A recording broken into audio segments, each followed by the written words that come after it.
Making deductions based on how people react to what you say. You're acting just like Hurley, Runa. Objection! The sounds we're hearing aren't necessarily music. Well, since you've told us what they are not. Mind if you tell us what they are?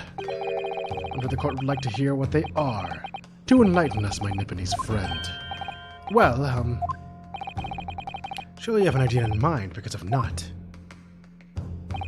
it will be the death of your ill-formed argument. Exactly. The music box is clearly broken.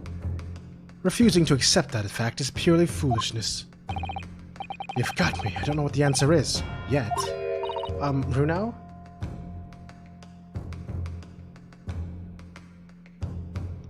I hate this face when he's looking at someone who's calling on him. He looks like a dork.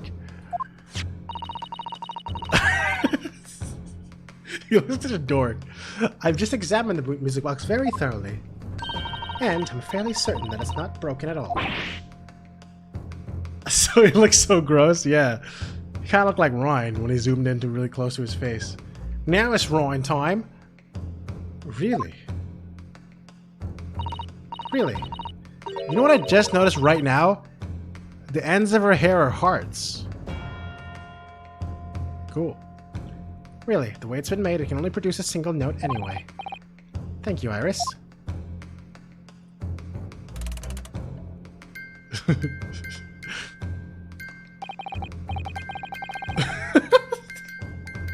Rudo.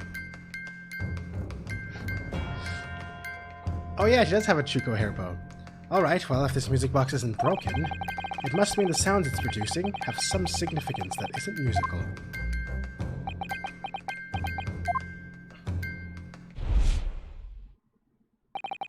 Ah, could it be?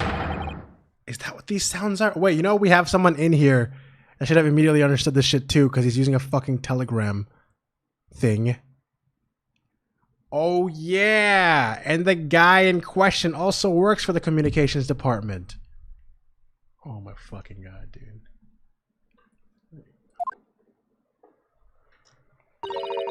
Something just struck me, Runo. I feel like recently, in the past few hours even, I've heard another sound very much like the one this music box makes. Yes, it's probably the text that plays whenever someone talks in this game. Actually, Iris, I was just thinking exactly the same thing. I'm going to have to press the defense for an answer. If your assertion is that the sound produced by this music box is not in fact music at all, then what the devil is it, Counsel? All the evidence we've seen so far and all the testimony we've heard, it's all pointing to one single answer now. The prosecution demands that my learned Nipponese friend presents proof now. Tangible proof of this latest wild speculation. Yep, juror number 4 goes in. Alright then. This could be the best chance I'm going to get. Actually, I think it's juror number 5. This could be the best chance we're going to get to fight back in this trial. And right, it's going to join all the dots together. I get it. Join all the dots. Good one, dude. Good one. Good one. The evidence that explains the true nature of the sound of this music box is... Wait. How do I... Wait, how do I... Wait, how do I, Wait, what? Wait, how am I supposed to... Wait, how... But... Wait... What? What?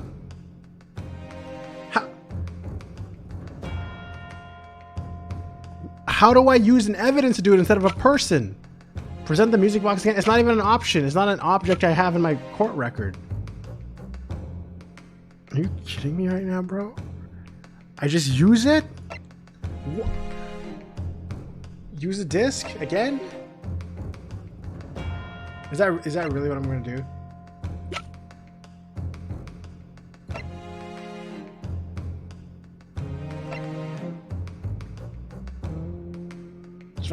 I never really opened this, so should I look at it? Oh yeah, this is not a box I can actually open. Okay. Present the evidence as needed for the evidence? Okay, you know what? You know what? That's exactly what I'm gonna do right now. And no one can stop me. No one.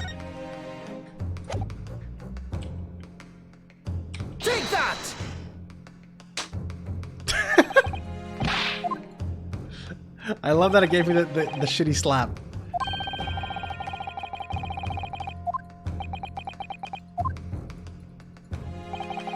I'm honest, as I thumped my hands down just now. I had an inkling that it was all going to hurt me more than the bench. Well, at least one of your inklings was correct then.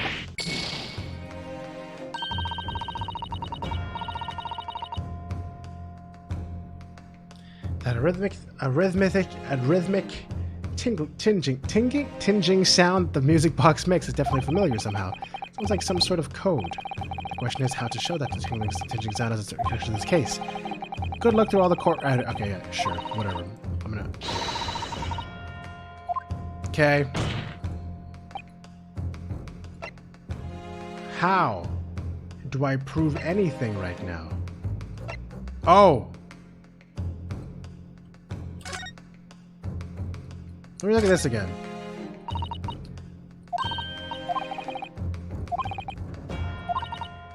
Zero communications between the Great Bird and its allies. Apparently they're beginning to talk about hostile nations. Communication being interception, but how would anyone know that? It's a question, isn't it? I've come up with 3 possible defenses. Waiting for a new career? No, of course not. I wonder. Perhaps this is what Lord Strong was talking about yesterday. Yes, it could be. Okay, that... tinge... Yeah, it's supposed to be tinging, I think. Are you too tired to know the answer to this? I'm pretty sure it has to do with this. But, like, I feel like maybe I've jumped ahead again. Alright, whatever. Here we go. Take that! Today's paper, Council. There we go. The headline is Pawnbroker Perishes in Pick Purse Plunder. Hardly supportive of your cause. Ah, no, my lord. I was hoping you would look a little further down the page. Further down, Ministry Mole. Classified secret may have been leaked overseas from Ministry of Justice. Yes, this is a very serious matter, being investigated at the highest level, I understand. I have heard that international transmissions along the supposedly secure lines are somehow being intercepted and leaked to various other countries. And presumably, to those transmissions are in the form of wired telegrams. Of course. Juror number 5, your input, please. Stop. Oh, me, sir? Whatever's the matter?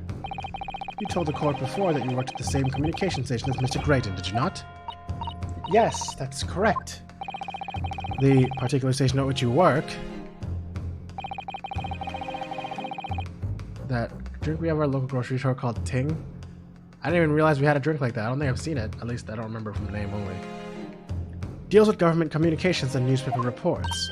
Oh, yes. We're not your run-of-the-mill communication station at all. Our work is extremely important. Then tell me, is this not a very familiar sound? Hmm? You don't mean to say, is it? That's right, madame. It bears more than a passing resemblance to the sound made by your telegraph machine as you tap it. I believe it's called Morse code. But I don't believe it! Now, correct me if I'm wrong, but when it comes to the leaking telegrams from the government departments, there could be nobody more perfectly placed than a highly skilled communications officer. Are you suggesting that the music box disc contains stolen government secrets in Morse code?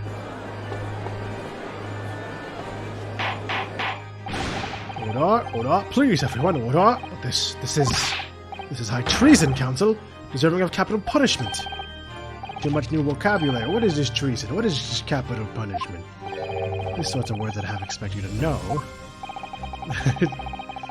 For our sovereign government's confidential information, hostile nations that surely pay almost any price. Yes, and on that night 2 months ago, it was the very negotiation that was taking place inside the omnibus. But in the end, Mr. Gilded perished, and the all-important disc lay in the pawnbrokery. My word. In which case, whoever stole that information in the first place must surely have been beside himself with worry.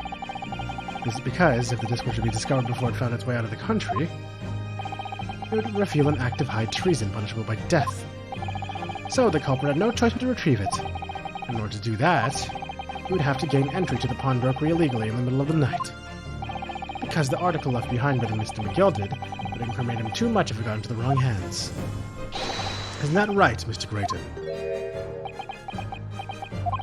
You think I've been stealing government secrets? Preposterous. Absolutely preposterous. So, in response to the defense's accusation, you claim complete innocence, do you? Well, of course I do. I've had to stand here in silence while that pretentious foreign lawyer... I'm free from my cat. I can unlurk now. Oh, okay. Yeah, I was wondering where you were, Pikachu. So you've been here the whole time, just hanging out, but silently. I was like, wait, Pikachu just vanished after I read back. After I've had to stand here in silence while that pretentious foreign lawyer has been prattling away. Objection! Then by all means, counter the charges, sir. The prosecution demands the witness testifies in response to the accusations brought by the defense. Delighted, I'm sure. The witness is reminded that the crime under scrutiny in this trial is the murder of the pawnbroker, Mr. Windibank, that being a most flagitious offense. Flagitious? For which the law of this land sanctions a capital punishment. But the heinous act of high treason is no less serious a crime. I urge you to bear that in mind as you testify, Mr. Grayton. So then, let us proceed. You may...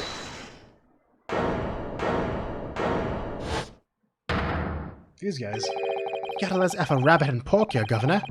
We got things to say. I beg your pardon. Who do you think you are? Name's Nash Skulkin. Occupation is professional baddie. Name's Ringo Skulkin, but we ain't baddies enough to sit on our motherland. That's right. We're what they call... the Three Skulkin Brothers.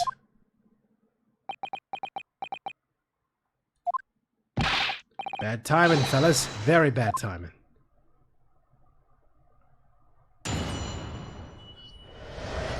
What was that? Was that just a throwaway? The hell was that? That was literally just a throwaway? Alright, anyways.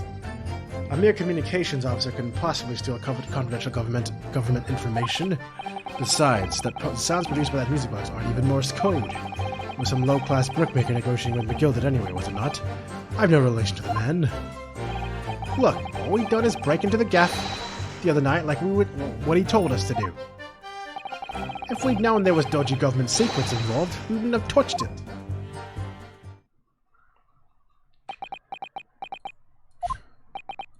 That was very short, I like it. It means it's easy to press. Mr. and Mr. Skulkin. One Mr. will do, Governor. What's up? Do I take it that you now admit to the crime? On the night in question, you did indeed gain entry to the premises illegally. And moreover, you did so as a party of 3 in collaboration with Mr. Grayton here.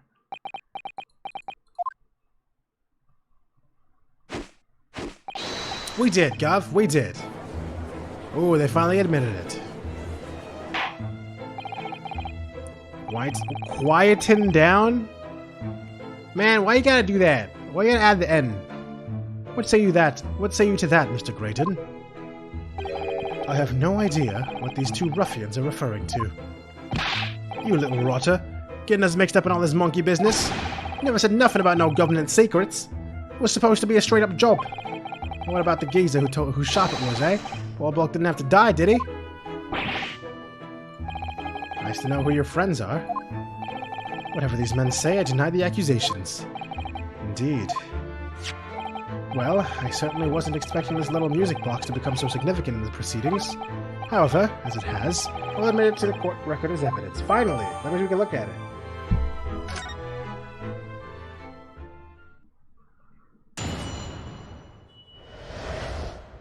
Grayton's counter! Ding! You're open! A mere communications officer couldn't possibly steal government information. Hold it! So is this newspaper headline accurate? Government communications are being intercepted. How could I possibly know? What do you mean by that? Any important government communications are handled by high-level officers, by specialists. General members of staff in the station where I work would never be entrusted with sensitive information. Oh no, stop! I must say something, stop! Let me guess. Juror number 5. We regular communications station officers aren't as lowly as you're being led to believe. The two of us are responsible for setting up and testing the telegraphs used by the Ministry, and Mr. Graydon is the team leader. That's fascinating. Graydon is highly skilled operator. Stop. Currently in presence of idols. Stop. Oh, she looks up to him? So you had access to the equipment used for these confidential communications, Mr. Graydon. Well, what of it? The transmissions are always made behind closed doors so they can't be heard. In any case, all messages are sent and ciphered. Normally, employees couldn't possibly understand them. Oh no, stop. Must say something, stop. Mr. Graydon regularly attends meetings with the Ministry of Technicians and Ministry of Communications team. He assists them in ensuring that there are no errors in important international communications. And he's received the top prize of the cipher cracking convention 5 years in a row now. That's fascinating. Graydon is highly skilled operator. Stop. Currently in presence of idols. Stop. Well, your idol will appreciate it if you keep your mouth shut. She should really pick her idols more carefully. I tell you, this lawyer's accusations are completely unfounded. Besides, the sounds produced by that music box aren't even Morse code. Hold it! They're not? To anyone with a brain, that would be blatantly apparent when listening to that music box for even for a few seconds. Of course, of course. Surely it can't be that my learned friend is unfamiliar with Morse code. Ouch. I look genuinely shocked at my ignorance.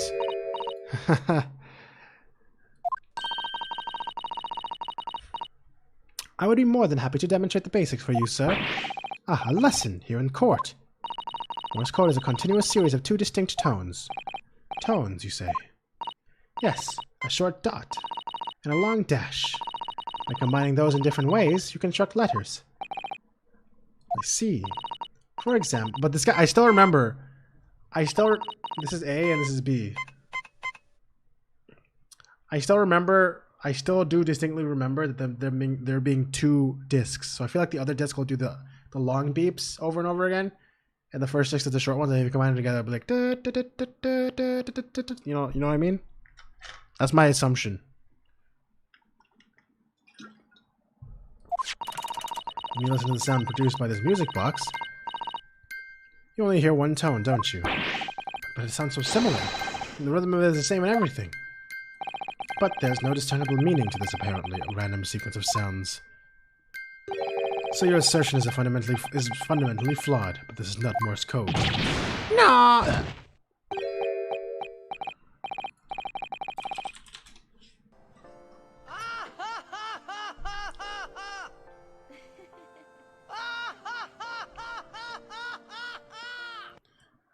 Really, you shouldn't be so surprised. What did I tell you? That music box is nothing but a worthless piece of scrap. Perhaps you might consider studying your subject matter before casting aspersions in the future. Stop. Nothing to say but stop. Good. That was a good joke. Stop. Nothing to say but stop. Nice, dude. Oh, it's so frustrating, isn't it? Iris, I mean, the government secrets were somehow being linked against using the music box. So many other things would slot into place so nicely. Could there still be something I haven't considered? Alright, hold up. No, before I do that, before I do anything like that, hold on. It's something I should have done like 20 years ago.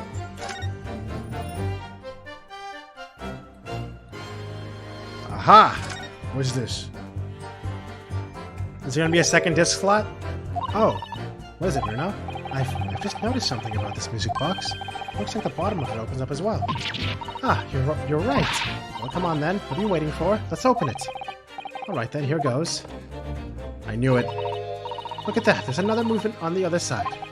So, does that mean there's another disc to play back on this side? Yes, I think so. And it looks like the two movements are linked together. They're linked, so if you had two discs, they would both play back at the same time.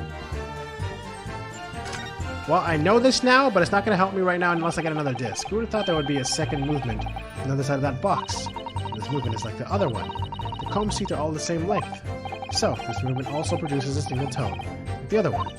Yes, it must do. Except that the length of the teeth on the two combs isn't the same. The single tone produced by this movement will be different to the single tone we've already heard. Yeah, okay. I was right. I have 100% was right. What? Basically, each movement can only produce a single note, but the notes they produce are different. The music box can only play 2 tones. Ah, that sure is convenient, guys. Isn't that convenient, everybody? Isn't that real convenient? Ain't that real convenient, guys? You know, 2 different tones? No? Oh, okay. Can we use a caramel disc? I don't have the caramel disc. Oh, you know, I guess whatever. We'll see what happens if I press this button.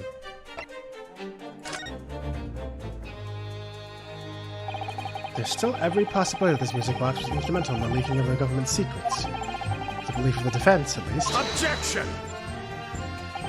Does it please you in some way, my Nipponese friend, repeat the same line of argument ad infinitum? It's already been established that to be Morse code, 2 tones are required, dots and dashes. Yes, and I'm well aware of that. Then, what? Well, it would appear the defense has a hypothesis to put forward. You had better present your idea at once, Counsel. What you propose with this music box, which appears to be produced only a single tone... Also, isn't the caramel disc literally the same disc we have right now? How do we decipher it?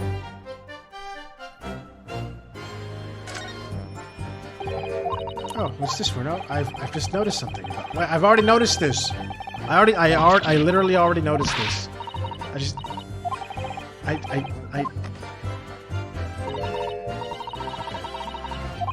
Okay.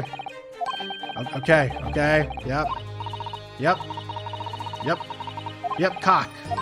Yep, cock. Cock 'em. Yep. Got it! Good gracious, what am I looking at here? Another movement on the underside of the music box. What? It appears, my lord, that the 2 movements are linked together. In other words, you can put 2 discs in this music box, and the sounds will both play back at the same time. Good heavens! As the court has heard, Morse code comprises of 2 tones, a short dot, and a long dash. With a second disc in place, this music box could be used to generate Morse code and convey a message. He says got it like Ryan. Got it! Now it's Ryan time! This is beyond a joke. I'm sorry. This poor excuse for a lawyer has absolutely no evidence to support his claims. Though, of course, if my learned friend were able to present the court with the second disc, that would be another matter. Well, this is the part where we go like, what? I was so close. How can I know there's something I can do. There has to be something I can do. There has to be. But is it really impossible? And then Herlock Sholmes gonna be like, hello everybody, here I am with my second disc that will help you out here. I can't at the moment. And may I remind the court that, as the witnesses pointed out, he was not the one in the omnibus with McGilda 2 months ago striking a deal over the disc or discs. Indeed, that was Mr. Mason, the brickmaker. Exactly.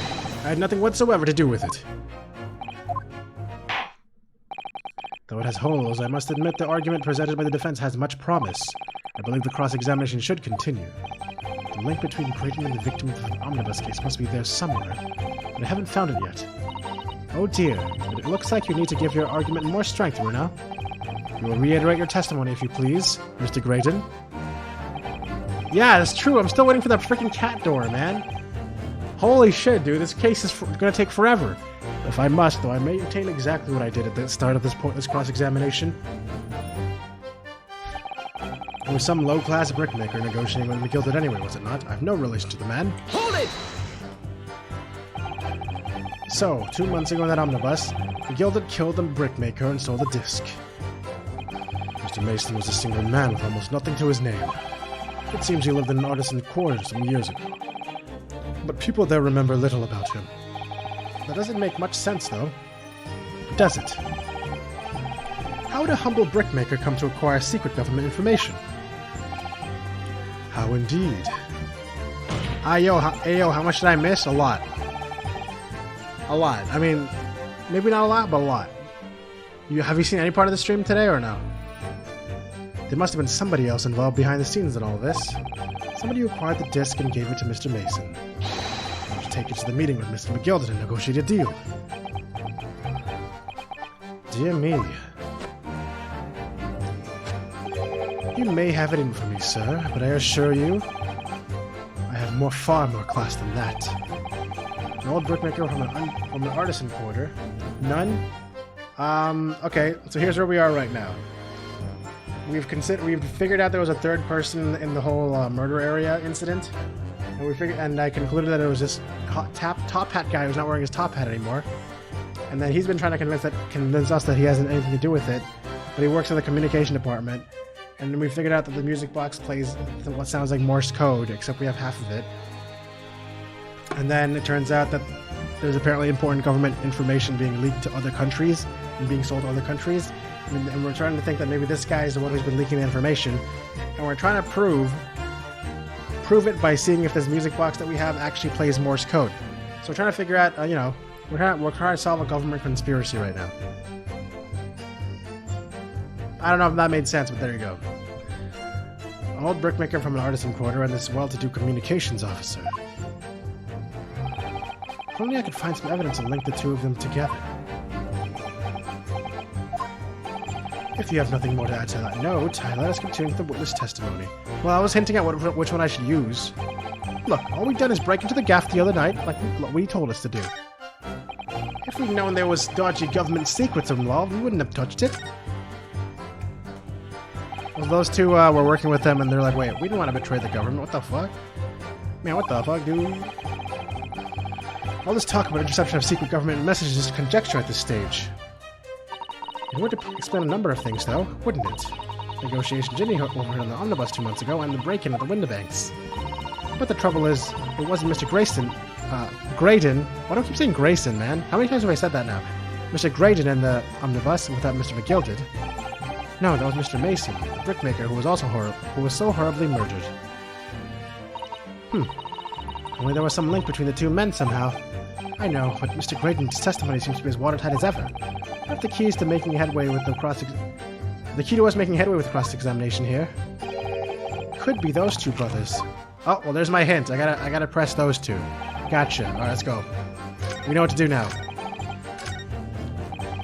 Look, what we done is break into the gaff the other night, like what he told us to do. Hold it! Mr. Graydon told you to, you mean? That's it. Yeah. Who else, eh? Slimmy thought he was just popping over for a nada after all them years. But they're all out of dodgy. Okay, so they knew each other a long time ago, apparently. Eh, Ash? Let me stop you there, Mr. Skulkin. After all them years, you say. Do you mean to tell me that Mr. Graydon is an acquaintance of yours? We're the sociable kind of baddies, you know? Sure, let's say Graydon's an old China. Excuse me? Excuse me! Is something wrong, Mr. Skulkin? Don't do it. God damn it. Why does he always say Mr. Skulkin when there's two people named Mr. Skulkin just to make this joke happen? Yeah? No, the other Mr. Skulkin. What? Who? May? When your brother was testifying just now, he said something that seemed to cause you to react. Oh, I always just remember in the old days, that's all. We used to have a right old laugh together way back when. Together, with Mr. Graydon, you mean? Yeah, with Ash. I mean, you look at him now and he's fancy whistling flute and you wouldn't add him an even. When he was younger, he was from the poor part of town, just like us. Is that so? But he was always a leery one.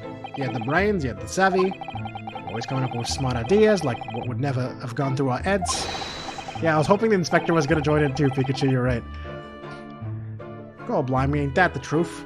Remember Milverton and Skulkin's milk run? That was a corker, eh? Save it until after the trial. Your reminiscing has no place in this courtroom. And neither does your fruit. Boy, the geezer asked us a question, didn't they? And we was answering. Yeah, we ain't done nothing wrong. Nevertheless, the court is not prepared to accompany you in your trip down memory lane. Counsel, can we return our attention back to the testimony, please? I don't know. Could that sentimental story be relevant somehow? Add to the testimony. It's always important to add it to the testimony. My lord. Yes, counsel. The brother's last sentimental statement could have held vital information relating to this case. Very well, counsel. I will permit the brothers to supplement their testimony with that detail. Briefly, please, Dad. Say no more. Skulkin's never skulkin'. Milverton and Skulkin's milk run. Go, them were the days. Wait, Milverton. Okay. Hold up.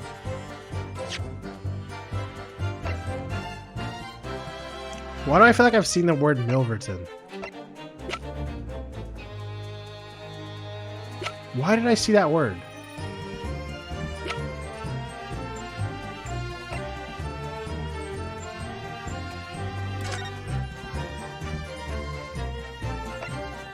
Oh, wait.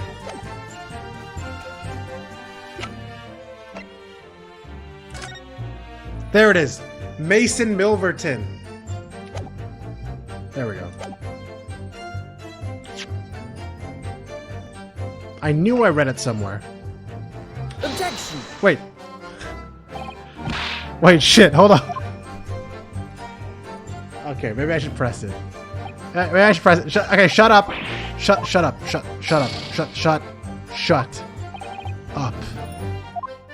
Shut up. Okay. Did I present to the wrong message or something? I didn't, right? I just didn't. Okay. It's fine. I'll press it. Hold it! I'm sure I'm going to regret asking, but what exactly was that? Some kind of business? Just a little scheme we had going back when we was youngsters. A bit of fun, really. Delivering fresh milk to the locals, that's what it was all about. That sounds alarmingly legitimate. There must be a catch. Wait, was their brother frickin' Mason? Was Mason the third brother that these guys... supposed to change actions in the business name. Right? Name, right? Right?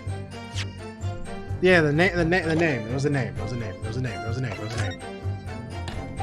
So this business was just a bit of fun, you say? And it's just yourselves and Mr. Creighton involved. Yeah, that's it. Milverton and Skulkin's milk run, was it? Yeah, that's it. And where did the Milverton part come from? Oh, right. A lot of clever clugs like you would have worked that one out. Hold it! That's his... Enough of this. How much longer are we expected to listen to this film? Shut the hell up. Let me guess. You don't accept anything these two witnesses are saying. Tell me, why is that it was only at the mention of the name Milverton that you decided to interject? Because well... It wasn't the happiest of homes that one came from. Yeah, his old man was struggling for money so much, his wife walked out on him. She took the name Grayton then, see? But Ash will always be Milverton to us. Milverton. So that used to be your surname, did it? Of course not, this is all bunkum. Been a Grayton ever since I was born. Do you really think you can so this guy is fucking Mason's son? Or something? Do you really think you can rely on the testimony of these two thieves, hmm? You're a communications officer attached to the civil service. As such, your personal details will have to be thoroughly checked at the time of your appointment. It would be a very simple matter indeed to subpoena those records, Mr. Graydon. Ah. Well, it would appear that Mr. and Mr. Skulkin's testimony has been reliable for once. You were born Ashley Milverton, then. Is that correct? Very well. Yes. So Ashley Grayton was once Ashley Milverton. That information could change things. It could turn out to be extremely important. It is. It's very important. You know why? Because I already have the answer that I jumped ahead to. All of a sudden, we seem to be up in... Shut up. Just let me go back to the thing. Let me...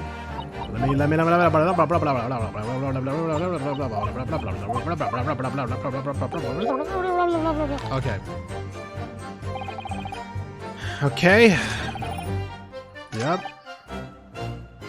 I have no relation to the man. Here we go, guys. Here we go. Here we go. Y'all ready? You guys ready for this shit? Here we go. Mr. Ashley Milverton. Tell me, why did you try to hide your former name from the court? Because I haven't gone by that name for years. It means nothing to me. No, I don't think that's the real explanation at all. The truth is, you had a reason to hide that name. Explain yourself, please, counsel. Dude, this is the thing that... Look, it has the bookmarks and everything from Susato. Susato, help me out. This is finally her time to shine.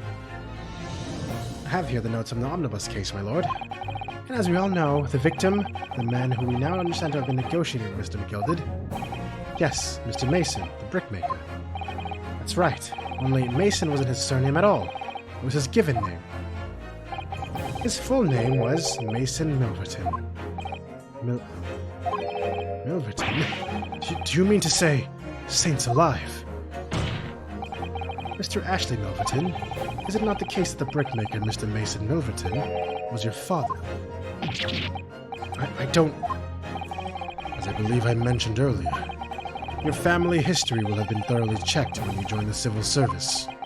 It really would take no time at all for the court to subpoena these records. The truth is, you have been illegally acquiring highly confidential government information and selling it onto McGilded in a collaboration with your father. It's fucking twirl, man. The new facts and evidence unveiled by the cross-examination of this witness all come together to reveal the truth. The truth, you say? That you collaborated with your father, Mr. Mason Milverton, in illegal dealings with Magnus McGilded. Right into this music box, you mean, counsel? Yes, stealing information being sent in the secret government communications and selling it on to McGilded. Mr. Graydon concocted this elaborate scheme of using 2 music box discs to encode the information, as presumably a safety measure against the information falling into the wrong hands. A very effective one. I shouldn't have given the scheme any credence whatsoever. But the deal with McGilded looked sour, and the brickmaker met his end. Yes, but before he was arrested, McGilded managed to temporarily dispose of the stolen disc at the pawnbroker. Then, having learned of the situation, he appeared at the Windibanks 2 days ago, in an attempt to recover the 2 articles McGilded had placed in pawn there. But that attempt failed. One of the discs was seized by the police, and the other you never found. So that same night, you enlisted the help of the Skulkin brothers and broke into the pawnbrokery. This time, determined to recover the second disc. Are you suggesting that the second disc was inside the music box? Eh? We never knew nothing about that. On the night Mr. Windibank was killed... That explains why the thing was moved. Makes sense. The intruder to the pawnbrokery touched one item, and one item alone, the music box. As rather ingeniously demonstrated in the 2 prints from the security camera, indeed. So, the question that naturally begs answering is this: was only that one article disturbed? The answer is obvious, because it contained the second disc, which the intruder was desperate to retrieve. Since, if it were to fall into the hands of the police, it would be proof of high treason. Well, Mr. Graydon, do you deny all this actually began on that fateful night 2 months ago? I refuse to accept any of this nonsense. Sir, there appears to be blood seeping through the sleeve of your jacket. What? Ah, 2 nights ago. We know that 3 shots were fired at the scene of the crime in Windibank's pawnbrokery. One took the life of the pawnbroker himself. One struck the pouch around Mr. Sholm's waist. Blood, time to spray it! And the final bullet struck the calendar on the wall of the shop, having first pierced the arm of one of the intruders. Mr. Graydon, that wound on your arm that you seem to be trying to hide. It's a bullet wound, isn't it? He's got you now, me old China. Time to call it quits and croak, I reckon.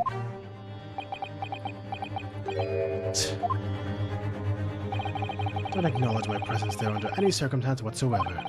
Those are my terms, remember? And I paid you handsomely to comply. Clearly, I was a fool to think I would trust some common backslum thieves. Fine, I'll admit it.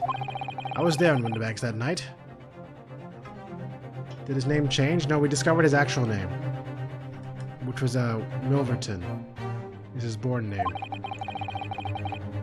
He used to be called... It is Grayton. Oh, are you talking about the spelling? I don't know, honestly. I paid this pair 10 guineas to accompany me. As you've noticed, I've sustained an injury in the course of my adventures.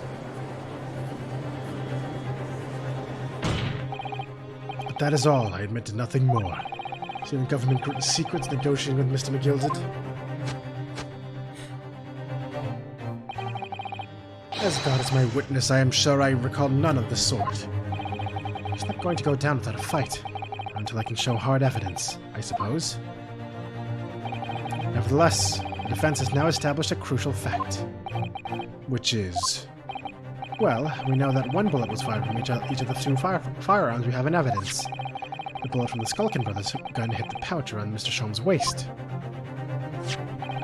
And the bullet from Mr. Windibank's gun clearly must have been the one that caught Mr. Grayton on the arm. Indeed it must. You can rule out the possibility that the man shot himself. And that leads us to only one conclusion. Mr. Windibank was shot by a third gun, which can only have been fired by the third intruder. Goodness! That's right, Mr. Grayton. The only person who could have possibly shot Mr. Windibank that night is you. Hold! Who said that? Well, that was him.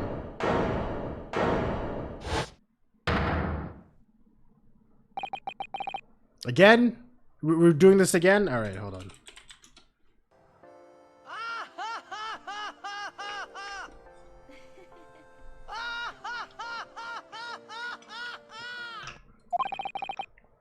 You little upstart. You made a grave mistake when you summoned me here. What? What's that supposed to mean? Yes, as you rightly say, I was there at the pawnbroker's. It's my best to hide the fact, naturally. I had no intention of ruining the distinguished career I'd built for myself at the communication station. But did the thought never cross your mind that you never considered the possibility? What? What do you mean? What thought? What possibility? The possibility that if I was there at the scene, I may have witnessed the crucial moment, you see? This makes me a key witness in this case, and I have my hands firmly around the neck of your client. What? Are you suggesting... I saw it all. I saw the very moment the pickpocket girl pointed the gun at the poor defenseless pawnbroker and shot him. What? Yo, we ready. We're ready to finally bring the cat door into this. The cat door's back, guys. Hold on. Well, it would appear that we are finally entering the last act of this theatrical trial, are we? I'll believe it when I see it. Mr. Grayton. Yes? I trust you are fully aware of the implications here. But it's shown that your claim is false. You will have incriminated yourself as the killer. Oh, I understand fully. Then I must ask you to give your formal testimony once more. You'll explain to the court precisely what you saw at this moment the defendant allegedly sought the victim. Are we gonna get a super epic version of the witness testimony music now, or what? Nothing would give me greater pleasure.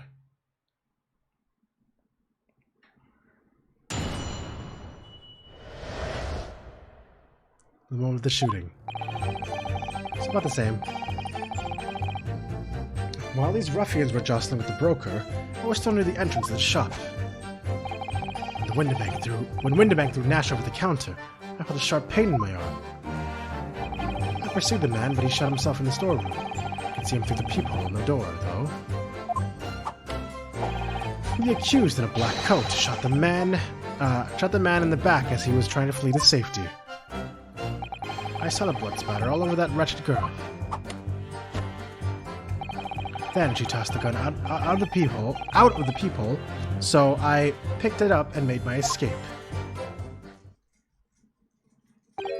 Good gracious, this is quite extraordinary testimony. That smirked, though. You claim, sir, under oath, to have clearly seen the defendant pulling the trigger.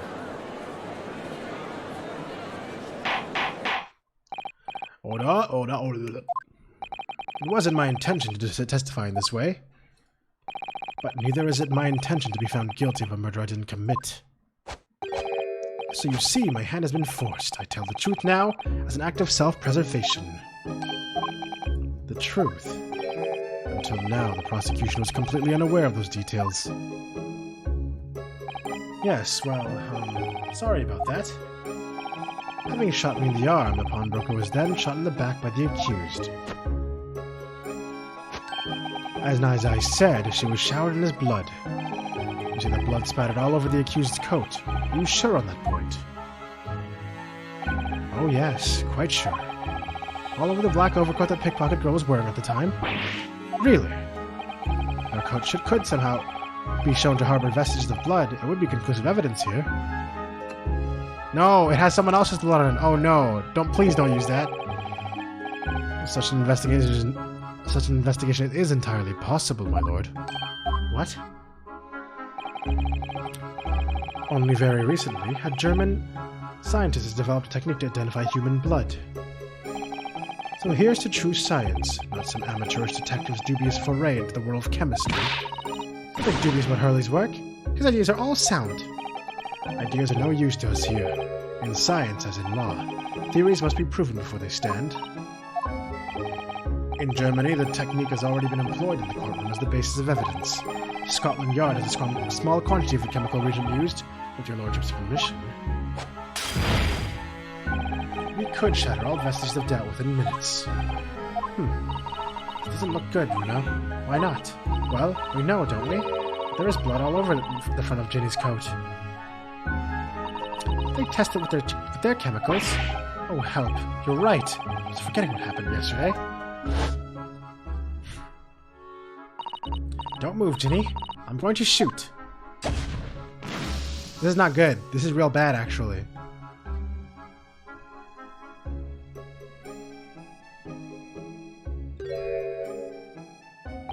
Yeah, this is bad. But that's not Mr. Windowbank's blood. That stands from 2 months ago. That's Mr. Mason's blood from when he was stabbed by Mr. McGilded, who was wearing the coat at the time. My lord, the defense objects to the test proposed by the... No, you can't just do that, man. By the prosecution. Overruled. Lord Van Zeeks, make it so at once. PTSD pink blood? True. It wasn't pink, but true. I know what you're going for with that. With pleasure, my lord. When we await their results, defense may proceed with the cross-examination. Once they find that blood in the overcoat, do you know it'll be... Counsel? Yes, my lord. Cross-examination. Of course, my lord. What am I supposed to do now? We're backed up, dude. If this cross-examination doesn't go well, if I don't manage to uncover some sort of decisive evidence or some really compelling clue now, I have a very bad feeling about the outcome of this trial. Dude, this is scary. What am I supposed to do? Yo, what the hell? Alright. Okay. While these ruffians were jostling with the broker, I was still near the entrance to the shop. Do I hold at everything still? Yeah, I guess so. Let's go. Hold it! Oh, you're right. You're right back to it then. True. Mr. Windowbank emerged from the storeroom, I believe. Ringo and Nash were scouring the counter when he suddenly appeared and flew at them. He already had the revolver in his hand. Fortunately, I wasn't too close. I've never been so scared in all my life.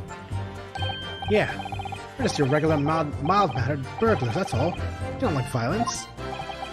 There's the pair who carry a gun. What do you mean when you say you were near the entrance of the shop? I was in the doorway, running my eyes over the shelves for forfeited items. Looking for the music box, of course. The broker went for Nash in the first place. And Ringo joined in, making it 2 against 1. So I assumed they could handle the situation. I was wrong. I was trying to help me little bruv, but the old geezer chucked me over the bloomin' counter. So I pulled my gun on the old fella, and that soon made him scarper. The pair of you setting upon the poor defenseless pawnbroker together. Shame on you. Sorry, Gov. When Winterbank threw Nash over the counter, I felt a sharp pain in my arm. Hold it!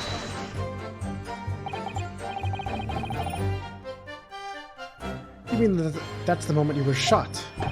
Yes, though I didn't immediately realize what had happened, of course.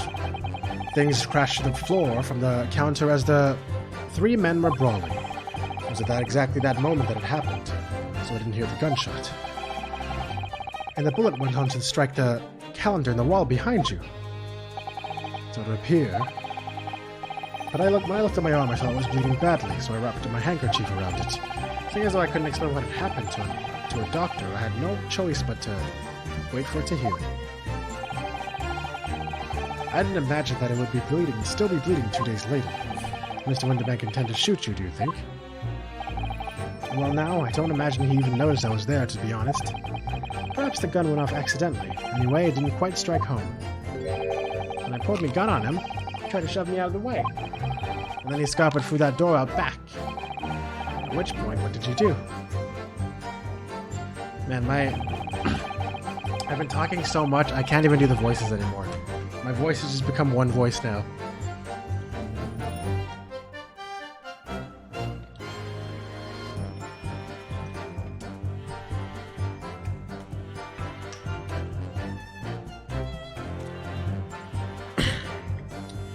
I pursued the man, but he shut himself in the storeroom. I could see him through the peephole in the door, though. Hold it! You mean you chased after him?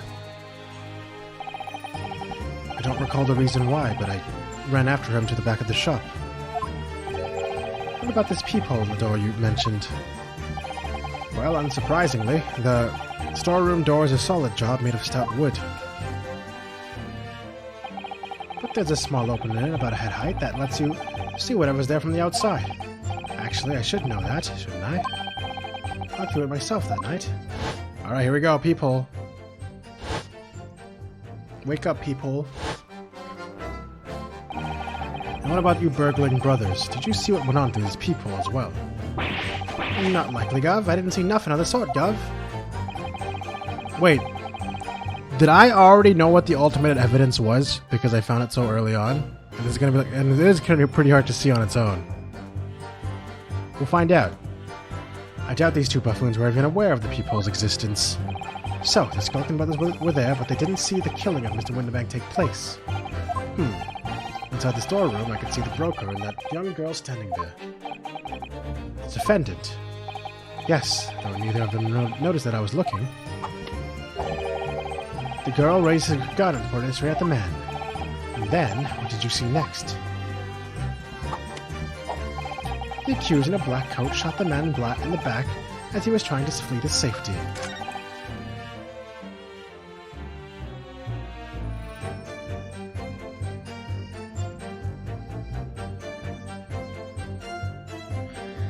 I really want to object to this peephole, man.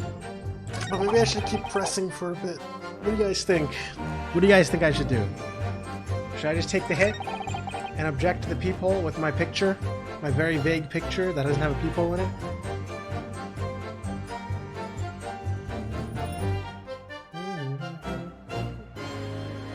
Press away, alright. Hold it! Yes, when the crime was discovered, the defendant was found with a gun in her hand. But that was Mr. Winterbank's gun, from which only a single bullet had been fired. And as we've already established, Mr. Creighton, the bullet was fired at you.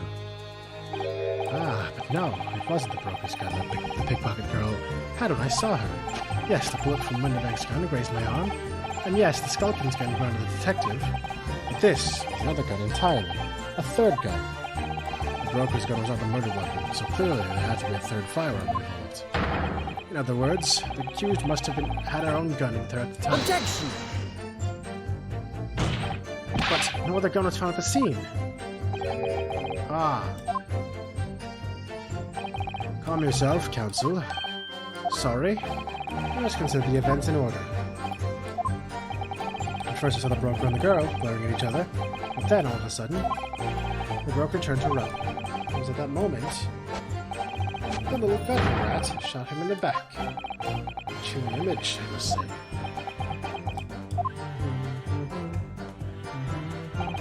I saw the blood splatter all over that wretched girl. Hold it! All over her? Yes, the peephole, I saw it clearly. And of course, the stains are invisible now, with the coat being such a dark color. But I assure you, that garment is soiled with the victim's blood. Well, it's soiled with blood, that's for sure. It's not Mr. Winterbank's blood, is it? No, that's right. It's Mr. Mason Milverton's blood when McGill stabbed him 2 months ago. It's so annoying. If they only accept Hurley's chemical analysis, we could prove that. They won't, so unfortunately, we can't use that as evidence to support our case. Bother. True. It's really annoying if they don't do that. Then she tossed the gun out of the peephole, and so I picked it up and made my escape. Hold it! Did I hear you correctly? She threw the gun out of the room? Wait a minute, no she didn't. She was holding it in her hand. After the broker fell to the floor, she started walking over. Where exactly? In the direction of the storeroom door to where I was watching. Of course, I quickly retreated, and then the girl dropped the gun through the peephole onto the floor on my side of the door. But why on earth would she do such a thing? Oh, wait, never mind, because she's trying to say that he took the gun away from the scene. I couldn't tell you. Perhaps she was holding the distance or something, a murder weapon. Without thinking, I went and picked it up. That's what I was worried about, just leaving it there. In any case, in case any more tragedies took place.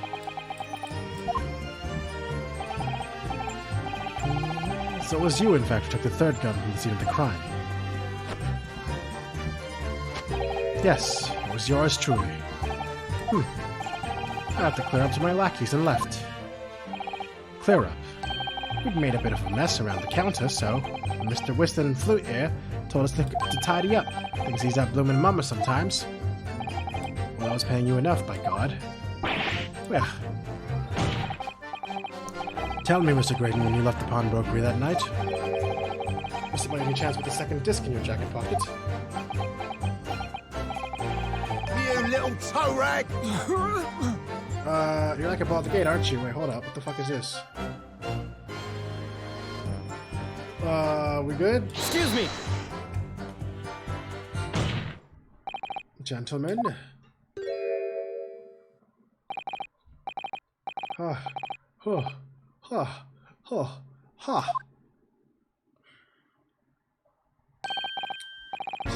Something wrong, Sunshine? That should be my line. You do realize you were just violently shaking Mr. Skulkin.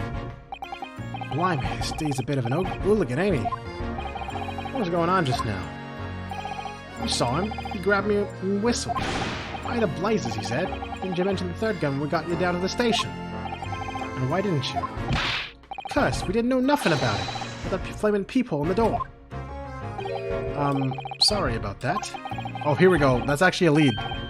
I can be prone to losing my rag sometimes. Not her, are ya? Oh, blimey. See the way he's looking at me? I'm telling ya, this D's giving me the willies. That was strange. The inspector doesn't normally get quite as worked up as that. He wouldn't normally grab someone. No, that wasn't like Gregsy at all. He's normally all sweetness and light, no matter what I say to him. Yes, well, I think you might be a special case, Iris. Well, anyway, that was definitely out of character.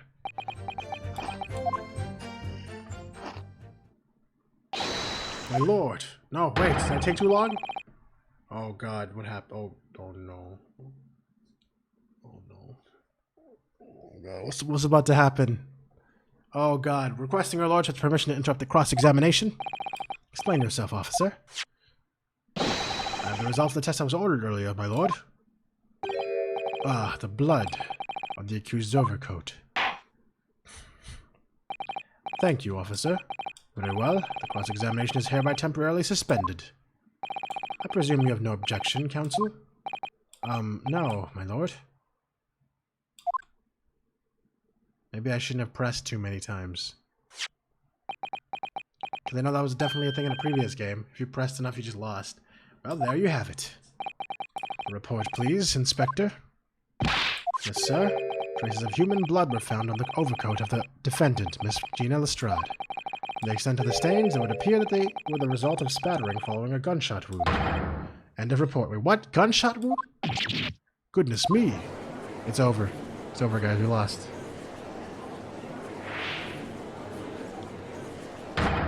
See? What did I tell you? Objection! No, the blood on that coat is not in Mr. Windibank's. What on earth makes you say that, Counsel? The coat originally belonged to Magnus McGilded. Just before his coat was deposited at Windibank's, Mr. McGilded had fatally stabbed Mr. Mason Milverton. The blood on that overcoat is the blood of the brickmaker from the omnibus case. Objection! Well, the dead cannot speak. Isn't that right, my Nipponese friend? Sorry? 2 months ago in this very courtroom, did you not argue fervently for McGilded's innocence? And yet, now that the man is dead, you brand him as a murderer. Your conduct shadows any shred of respect you may have earned yourself in this country. But that was... I call it a bally disgrace. Treachery, that's what it is. How to determine whether the blood on that coat is 2 months old or not? The stereoscope couldn't help the answer to that problem pop out. It can't be done. But...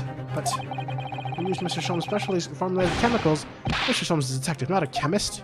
Would you put such faith in the chemical formula devised by me, for example, when I'm a communications officer? I held out Perowski to starving boy, and he ran away crying. Okay. Herlock Sholmes is barely more than a figment of the public's imagination. His name carries no weight in this courtroom. No weight at all. How could you say that? Victory is sweet indeed. This proves that my testimony is the whole truth from start to finish. How do you arrive at such a conclusion, sir? As the witness said, the accused's coat was spattered with the blood of the victim. The only way Mr. Green could possibly have known that fact is if he saw it happen. In other words, his testimony is solid, and the conclusion is singular. It was the accused who shot the victim in this case. That is the whole truth. Okay, what are we gonna do now? Are we screwed? We screwed? My lord. Been a long battle, this one, but... Oh, wait, do we really have... Okay. This old warhorse has something to say now, if you please. Mr. Foreman? As of this moment, sir, the squadron has reached its final decision. Ready, men? All for one now. Sir. Guilty. Guilty. God damn it. Guilty. Guilty. God damn it. Guilty. After all this. Guilty.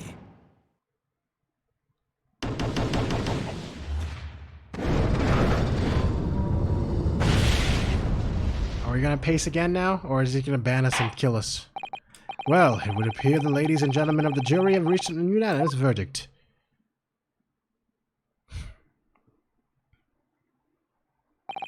The defense has consistently failed to unpick this witness's testimony.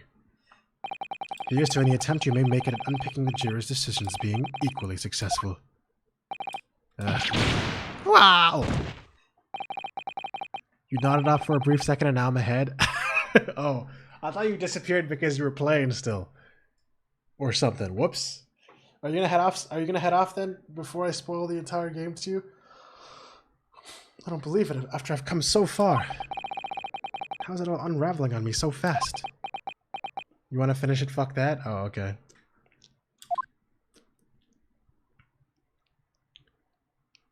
You want to play different games again? I'm sorry if I ruined the experience for you, Taco. How very distressing to be held in such low esteem. I know who that is. That's why I got the voice right already. Wait, what? Wouldn't you agree, Mr. Naruto? Officer? I'm sorry, I'm not talking very loudly either because my voice is dying. So maybe my voice is putting you guys to sleep now. I'm sorry. You've delivered the report now. Wait, who the fuck's... That'll be all, thank you. It occurs to me with some regularity, Mr. Naruto. Scientific truths are determined not by science, but by none other than the human mind. I know that voice.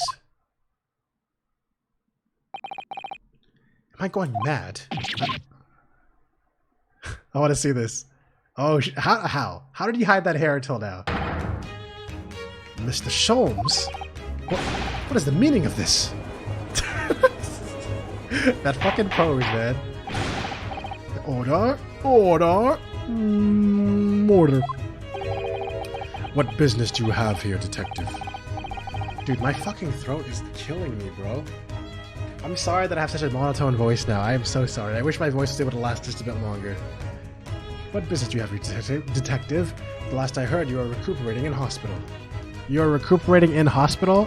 Man, this guy is tired too. It's been a long trial. As well I would be, had I not set up an errand.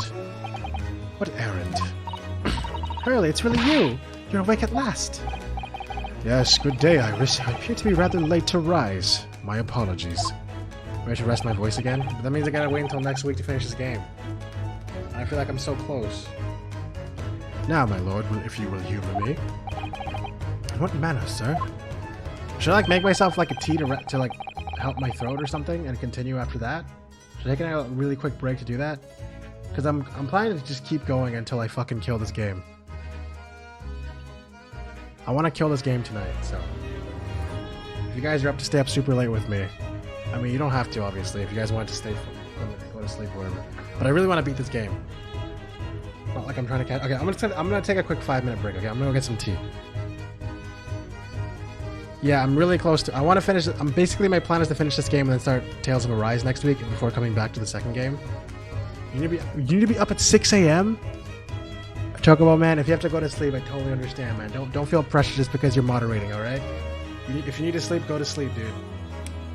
Like, I seriously recommend you go to sleep if you need to wake up that soon, okay? Alright, be right back.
Okay, I'm back, guys.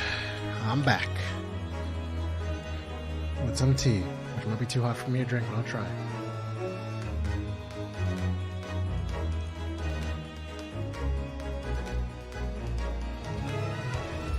That fucking burned. Ow.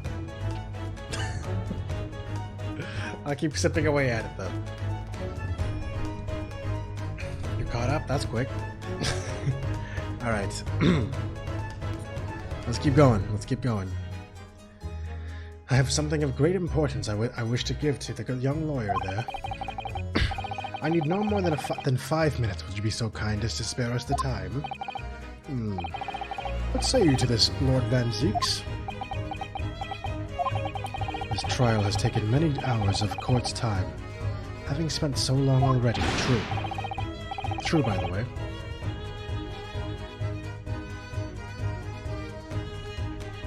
Oh, okay. Okay, looks like all that's covered now. They will see me. Oh. They will see my dance. Yes, which, would you like Pikachu? Is that what you want? Oh, shit! Alright. Looks like Rem and Ram have finally been deleted from the game. I really hope I moved this properly so that Pikachu shows up in the right spot. Okay, good. Good.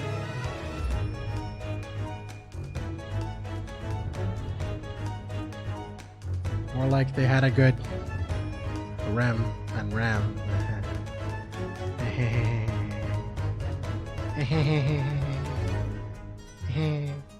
Okay, let's go.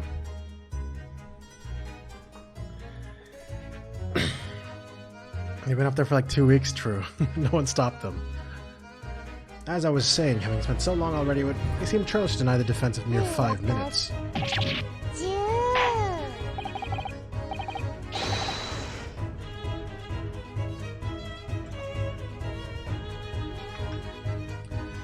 Very well then, Counsel. Very well then, Counsel. You have 5 minutes. It's 7,500, but there's a 30-minute cooldown on it.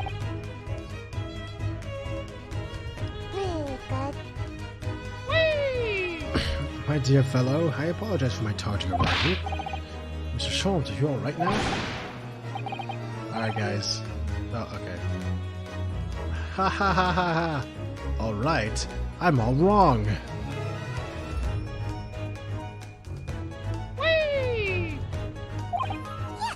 Sorry. Well, I just managed to summon the strength to stand, man. I asked the judge for 5 minutes. But I fear even that may prove to be too much for me. Please forgive me before should I pass out. Let's make this discussion as short as possible. Hurley, this place is full of idiots. No one can see how wonderful your chemical blood analysis is. Ah, well, that concoction of mine was really just a bit of sport to assist me in my investigations. I don't take the trouble to refine it for appraisal by the scientific community. An oversight on my part. Right. Honesty? Surely not. Actually, Hurley not. But enough of that. I'm here to give you this, my dear fellow. Hey look, Susato made this. What's that? A lavender Feroshki's wrapping. A leaving present from Miss Susato. From Miss Susato? If possible, matters were to be settled without me giving you this. Those were her instructions when she asked me to do this with her do her this favor. I don't understand. Mr. Susato foresaw today's events, I believe. She knew that the culprit would attempt to escape justice by means both devious and underhand, and that you, Mr. Naruto, fighting fairly as you are, won't do. As you are wont to do. Want to do? Wont to do? Is that what? What? Is that how you say that? Is that a word? I don't know, whatever. Would find yourself in considerable peril. In that very moment of crisis, were you to be given this small parcel? Those were her dear lady's instructions. The dear lady's instructions. A leaving present from Susato-san. Whatever could that be? Oh my... Bro, I already called this shit. I already called this shit, like, at the beginning of the trial. Because I'm a fucking genius. Bro. Holy shit. What is this? Oh. It's the machine I made. It's It's not a gun. It's a cat door making machine that immediately makes a cat door in any wall, aka a peephole that I've already been calling out since the beginning of this trial. Ah. I still remember when I randomly just called it a cat door as a joke, and then even Pikachu was like, "Lol, cat door," but it turns out it really was a fucking cat door. Perv. Wait, what? Why am I a perv? Me, wow. Oh, peephole? Is that why? Wait, what? Okay. You know what? Just look, alright? Just, okay? Right? Alright. Alright, we cool. Look, I used this. It's my latest invention. What is that? Well, no, you know what? No, I'm not gonna make the joke. I'm not gonna make the joke that I just thought of. I call it the cat flapper-mat. I can make a cat flap for a furry friend, like Waggy in seconds.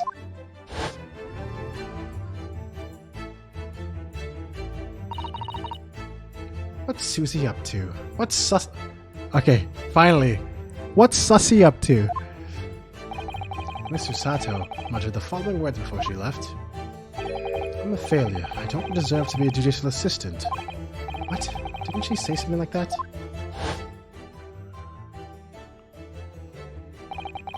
You really are the best judicial assistant in the world.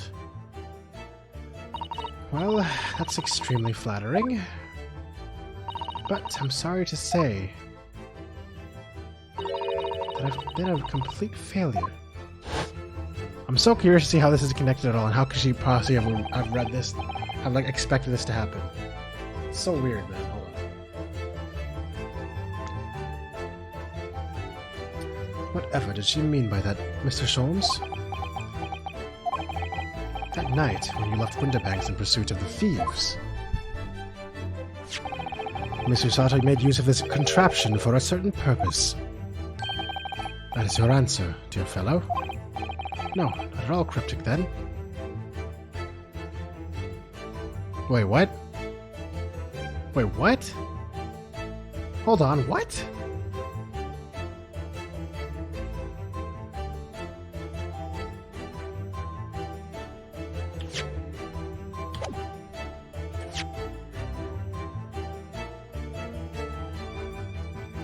She made the peephole?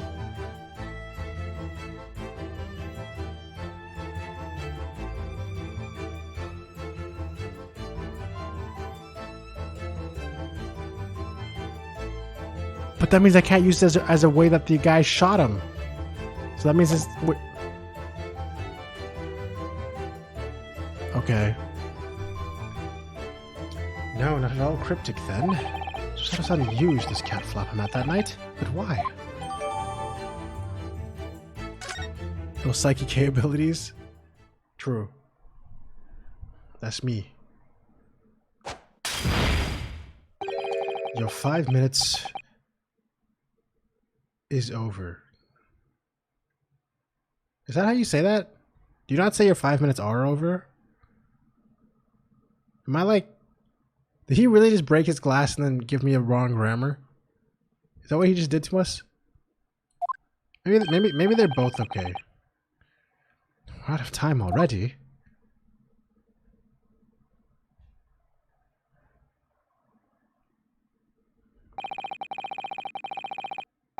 Yeah, me too. I did think it was Gina who used it too. I'm grateful to you for affording us that brief recess, Mr. Reaper.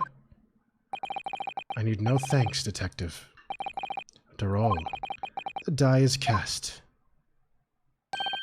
Is it really? The jurors are unanimous in their leanings. No doubt my learned friend will consider a summation examination. But any attempt to alter the verdict now would only be utterly futile. I wonder... Mr. Naruto? Yes?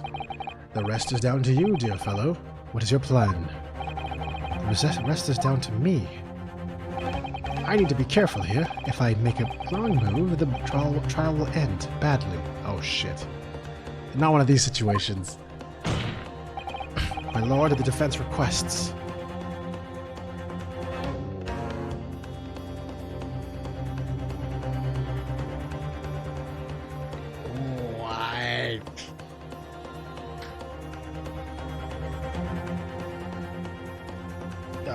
is this, dude?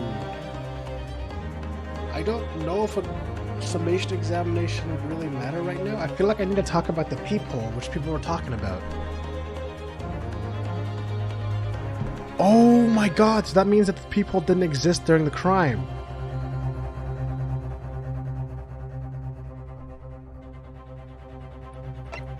So a lot of things don't make sense anymore. I literally just made that connection for the cross-examination.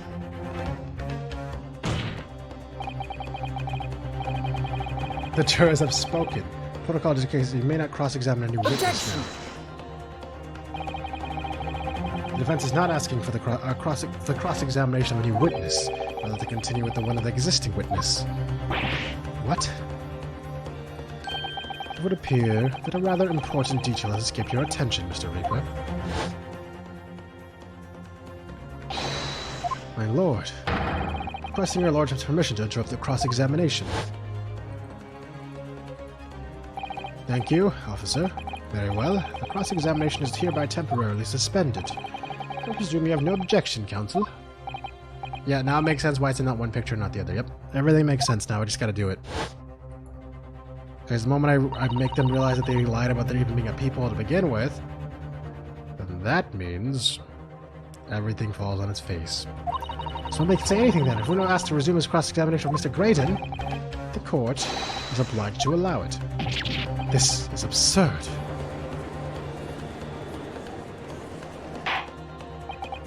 This is also the first time Herlock Sholmes has ever showed up in court. Right? I don't mind those present that this is my courtroom. I concur that the defense is entirely within its rights to request a continuation of the cross-examination. However, I will not permit an unremitting protraction of these proceedings. Therefore, I have decided to afford the defense one final opportunity to concluding the correct. Yeah, okay. It's just one of these situations. So this is usually literally the final thing in the game. So let's go, guys. Let's do this shit.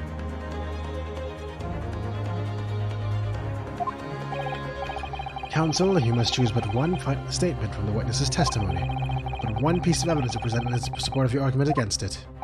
A single chance to present evidence.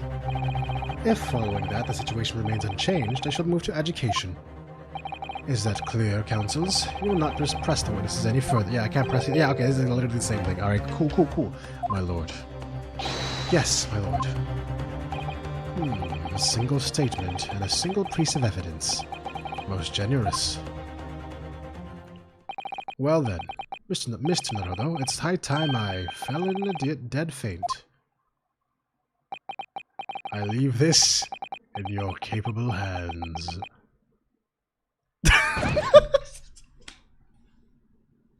I knew it was coming, but it's still so funny to me. It's still so funny to me, even if I knew it was coming.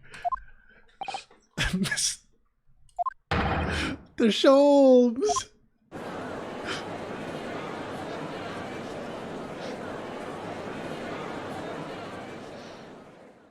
That needs to be a dancer. I was actually thinking about that. I've been trying to find, he has an animation where he does a fisticuffs thing towards the screen. I was gonna make that a dancer, but I can't find it. To stand so insouciantly before the court in a state of such high fever. The man has extraordinary strength of mind, or an extraordinary lack of feeling. I imagine he's feeling very little now. The detective is sleeping soundly in one of the antechambers. Strike a man when he's down, why don't you? Well then, counsel, are you fully prepared? Do a triple slap. Do the never-before-seen triple slap. Yes. One statement, one piece of evidence. Won't let Mr. Sholmes down, or Iris. One slap? Oh, come on, man. And I won't wait this final chance that Sato has given me. This is going to decide the entire outcome of the trial. Very well, then. Under the terms I've outlined, you may resume the cross-examination.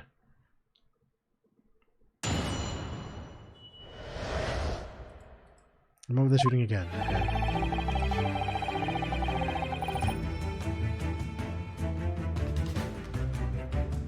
The music. Yo! Okay, while those references were jostling with the broker, I was still near the entrance of the shop.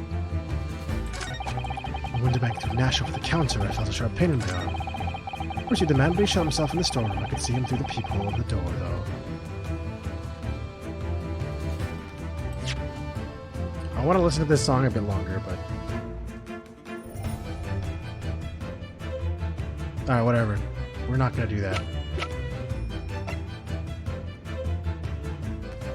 Actually, how do I do this properly? Is this how I really do this? Or is it not gonna be this simple? Let me just do this real quick. I don't want to see a game over screen. That'd be very annoying. Never mind, I can't do anything with it. Oh, wait, hold on. Phew, those vicious teeth look like they could rip through almost anything. They're good, aren't they? They're made of a special alloy developed just for this job. The cutter rotates 10 times per second, so it can get through any kind of door in no time at all. And another 2 parts at the top there. Ah, those are for attaching hinges in the section of door that gets cut out. Right, of course. Nothing that can match this machine for power. It can make a mincemeat of even the toughest of doors. It sounds so charming and friendly when you say what it's for, but also the reality of the cat flop man is that it's a grim weapon of door destruction. One guy's so adorable, there's nothing that would do for him. Even developing deadly weapons. Okay. You sure this isn't a shard? Objection! On earth is that eccentric contraption, Council? Ooh, it's my cat flap, my lord. It makes a way for cats to get in and out of a room. And cut through any door you can think of. And make a new little door in the middle of it. That's right, my lord. The device for creating so-called cat flaps. Small doors for cats to come and go as they please without their owners having to open the main door. I'm sure we can all work that out for ourselves. Ah. But that cat lover's concubines has no possible relevance to this case. Oh, really? Of course it doesn't to start with. There was no cat flap in the pawnbroker's shop. Door. Not being a keeper of cats myself, I'm afraid I fail to see what this has to do with the matter at hand. Well, I would perhaps describe its function another way, then. This contraption is able to create a peephole in any door you can imagine in practically no time at all. I beg your pardon? A peephole, you say? 2 nights ago, you arrived at the scene only minutes after the murder of Mr. Winterback had taken place. That's right. According to the paperwork at the yard, it was you, your Japanese assistant, and Sholmes. Yes, the 3 of us were together, and it's recently come to my attention that my assistant made use of this device at the time. Your assistant did what? There's a peephole at the store, in the room door. I can attest to that.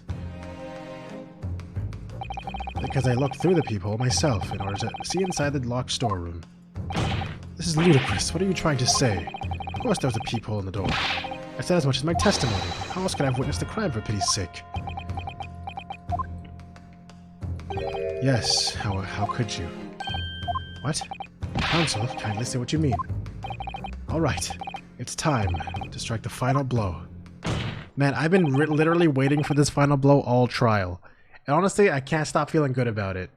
I can't stop feeling good about this. Usually when I get to this final blow thing, I always screw it up several times. In every Ace Attorney game, except for this one. What I mean by this, my lord, my assistant made the peephole in the storeroom door, and until such a time she did, the door had no hole in it to look through. No! Objection! This is a farce. Are you really suggesting that this peephole in the door was... Yes, it was created only after the incident had taken place by my judicial assistant, using this device. Your assistant tampered with the crime scene, whilst being fully aware of the gravity of her actions. The most serious act of vandalism. For which I humbly apologize, my lord. I was in the few minutes that I was left at the scene in order to pursue the skulking brothers and alert the police. Nevertheless, in the light of this new information, come on, someone just ask me for proof. Can someone ask me to prove that it happened during the fucking, that there really wasn't a peephole during the time? Please, just someone do it already. It becomes apparent that Mr. Graydon's testimony is riddled with holes.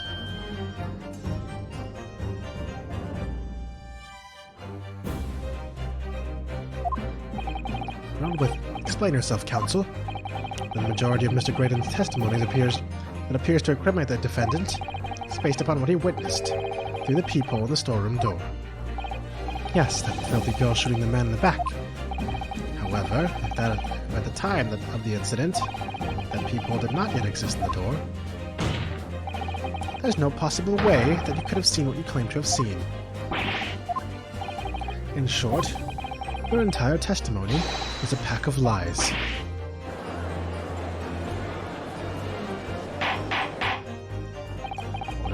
Order! Is there any credence to this revelation? Objection! None whatsoever, as my learned friend must surely realize.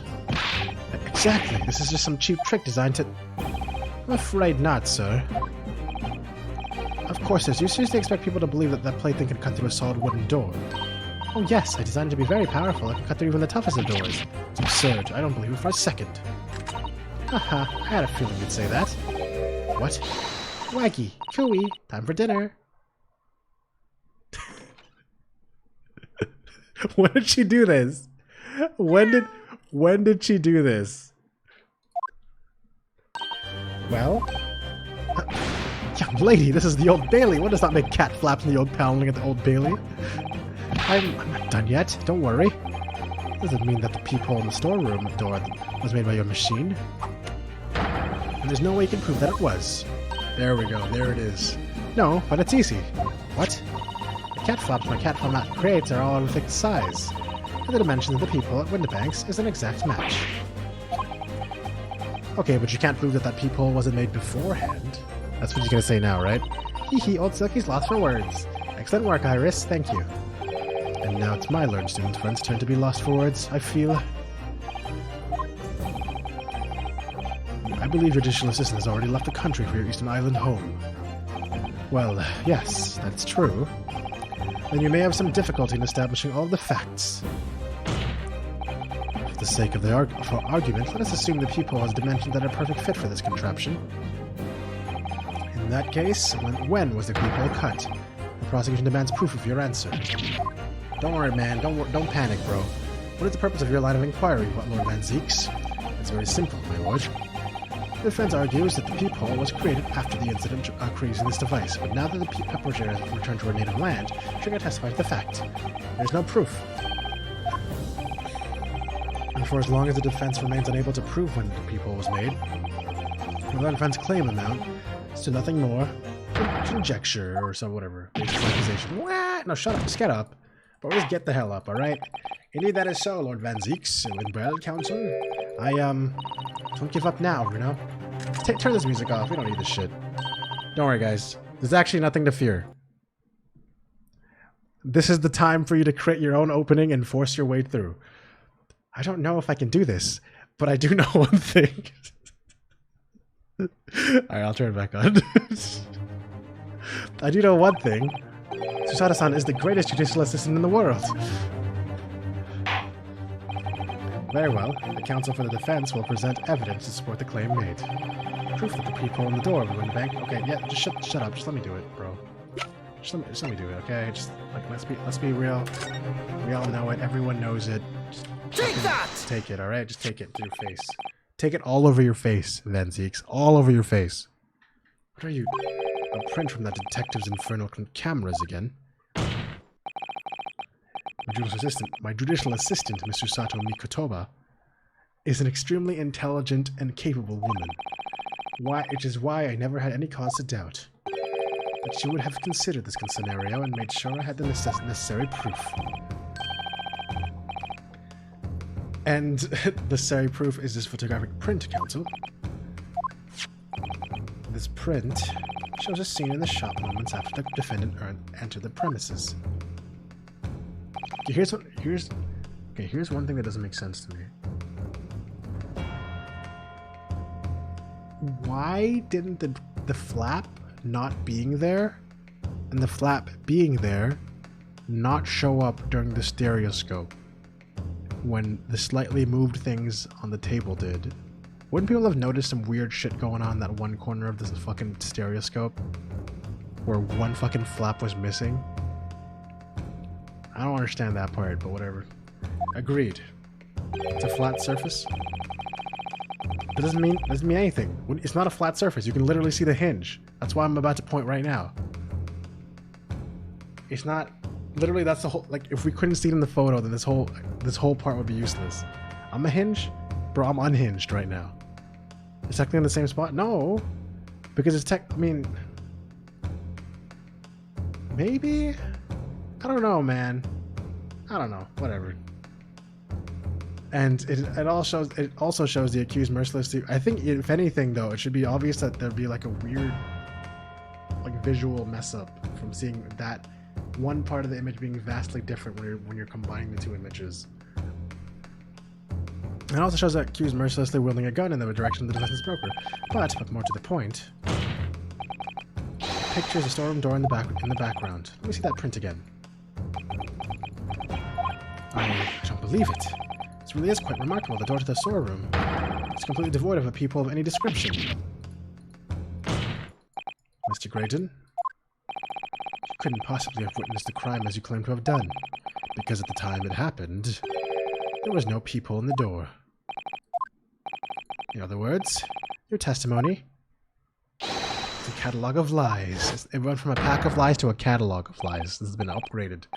Oh, watch your language, bro. You can't just say that shit.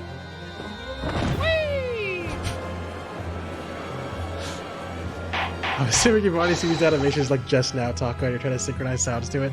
Ora, ora, ora. I'm satisfied that the defense has substantiated its claim beyond all reasonable doubt. This witness's testimony was entirely fallacious. Not the only thing we now know beyond all reasonable doubt. My learned friend's assistant's guilt can no longer be denied. The woman tampered with the crime scene. Yeah, but she's gone now, so you can't do anything about it. But more importantly, Lord, there's more, Lord Van Zeeks. The defense may have established a reprehensible instance of perjury. But that is no proof that this man is the victim's killer. Yes, that's right. What? Wait, it's gonna keep going? I was there at the scene, it's true. And I was shot in the arm, it's true. But that's all. Yes, in fact, if you look at the circumstances, I am the victim here. Oh, please. No! I don't believe this, but they're right. As it stands now, I don't have any definitive proof that he's the culprit. Still, he can't worm his way out of it now, Iris. You know what they say. The jury, though. There's no point in locking the cat's door after the cat has bolted. The jury will be like, yeah, it's probably him, right? Isn't that right, Reno? As Hurley always says, one lie begets another. No, wait. It might have been a line I wrote for him in one of my stories. Well, no matter who said it first, you're right. Mr. Grayton, not only did you give false testimony to the court, but the lies you told make no sense. Make no sense? What do you mean by such a remark? What you said in your testimony reveals that you know something you shouldn't have known. In other words, there was a fundamental inconsistency in your statements. That means he was at the crime scene after. Like, he knew about the peephole, right? Doesn't that mean he was at the crime scene after the fact or something? Objection! This is provocative talk, counsel. Why don't you enlighten the court? Explain this alleged inconsistency. Iris is right. One lie begets another. The inconsistency is revealed by the lies in the witness's statements.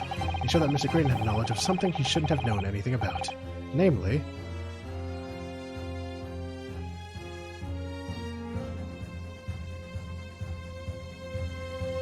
I feel like it's the peephole,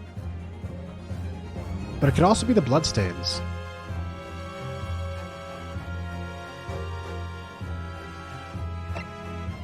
Oh no, it's the bloodstains. The peephole thing you could have just seen from like all of our testimonies up till now. Alright, let's go. Bloodstains that were present on Miss Lestrade's coat. That's right, the victim's blood spattered all over her when she shot him. But how could you possibly have known that? Obviously, because I saw her do it through the peephole and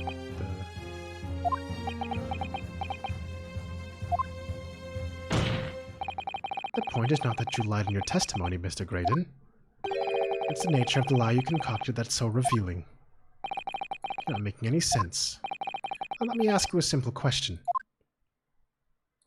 How is it, Mr. Grayton, that you knew of the existence of the peephole in the storeroom door. What? Well, obviously, The cat got your tongue, witness. The peephole in the door was made after the incident occurred. And once I returned to the shop, having failed to catch the two burglars, Scotland Yard's investigators arrived immediately. And since that time, the police have been at Windibags constantly carrying out their investigation. Isn't that right, Inspector Gregson? Well, yes, of course. The place is chock full of pawned articles, and my lads have to thoroughly examine them all. So I gave the order to have the officers working around the clock in shifts so we could get through it all. And consequently, there's no way that you, Mr. Grayton, could have gained access to this shop. Therefore, you should have known nothing about the peephole. Wait, so it was the peephole?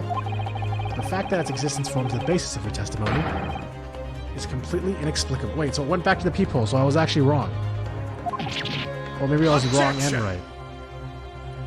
And yet, the fact remains that Mr. Grayton did maintain he witnessed the crime take place through the peephole in the door. How on earth is that possible? Could I have a word, please, Lord Van Zeeks? Speak, Inspector. It's just that I really ought to be getting back to the station now to put in my report. There's really nothing more I can add to this testimony. So it's all the same to you. Permission denied. Oh. It's not at all the same to me, Inspector. Not at all. You will remain exactly where you are until this trial concludes. Of course, sir. Mr. Grayton. You shouldn't have known about the existence of that peephole. Which can only mean that you must have been informed about it by somebody else. Damn, is that guy evil? Objection! Gregson is looking sus. Stop there, my learned friend. You realize, I trust, that the words you just uttered have extreme serious implications. Yes, but the defense believes the details about the case that Mr. Grayton claims to have seen must have been revealed to him by a certain person before his testimony. And in fact, considering a particular clue we have, there's really only one person that could be. Who is the person in question, counsel? Who gave his witness details of the crime scene to facilitate his false testimony? Take that! The truth is, it can only have been you, Inspector Gregson. Eh? Objection! You had better have some proof to substantiate such a rash claim, my learned friend. Consider the fact that we have only been aware of Mr. Ashley Grayton's identity for the last few hours. We learned of it only during the course of the trial today.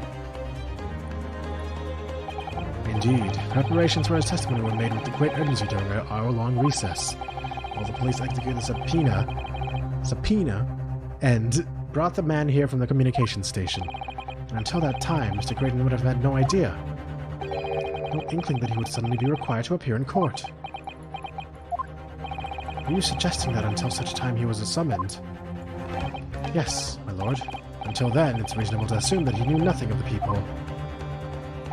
It was only once Mr. Grayton was in the stand that he realized his position. He would have to defend himself against the accusation that he was the third intruder. You're suggesting to the court that it was while this trial was in progress that he received the information, that he could commit perjury in order to save his skin. Exactly. And the only person with knowledge of the investigation that he had any in contact with is you, Inspector Gregson.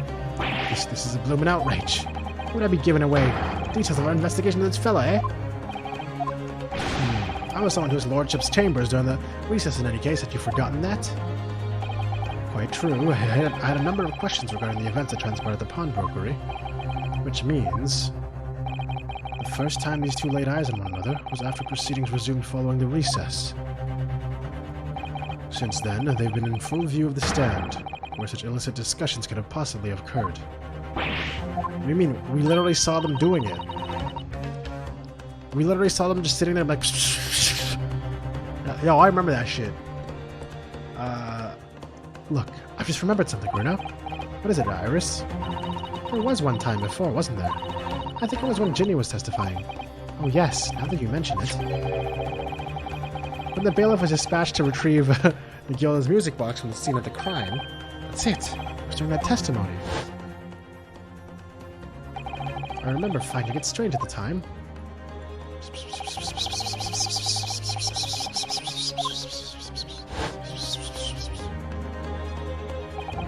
It would have been possible for you to give Mr. Graydon the information he needed then. You little toe rag, you're making this all up. I'm a respectable Scotland Yard inspector, for crying out loud. Don't do something like that. Why don't you give any confidential details to the likes of this bloke? Trying to call the cat back.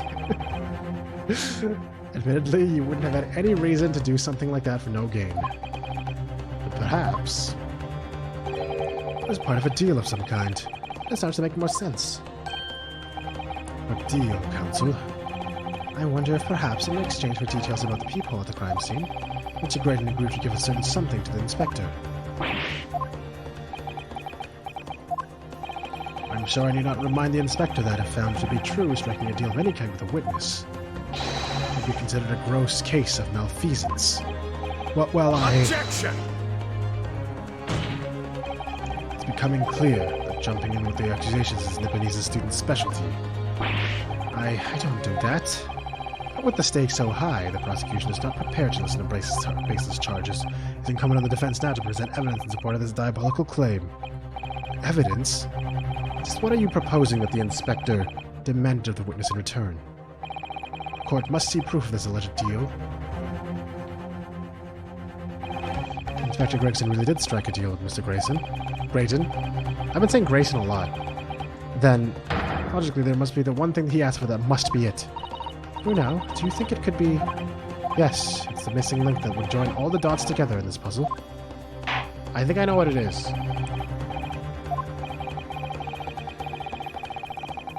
I think I know what it is, but it's such a vague-ass guess I'm about to make.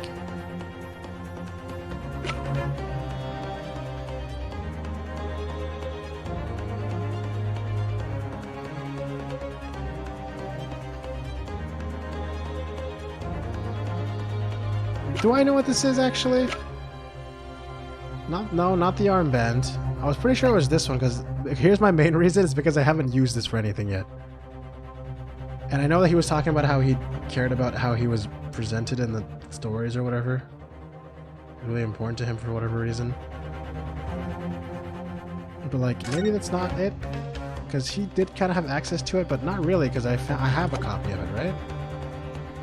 That can't be it. Can it? Is it really the armband? It could be the armband, actually. It could have been the music box.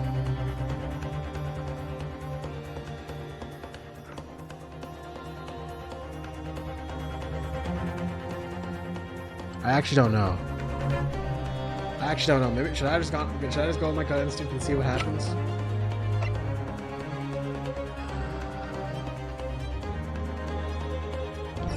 Should I just go with this and see what happens? I mean, it's not an instant game over, it looks like. Yeah, I was thinking about the other disc too, and I don't know how to explain that. Like maybe the music box. Okay, we still have we all have that thing going on still.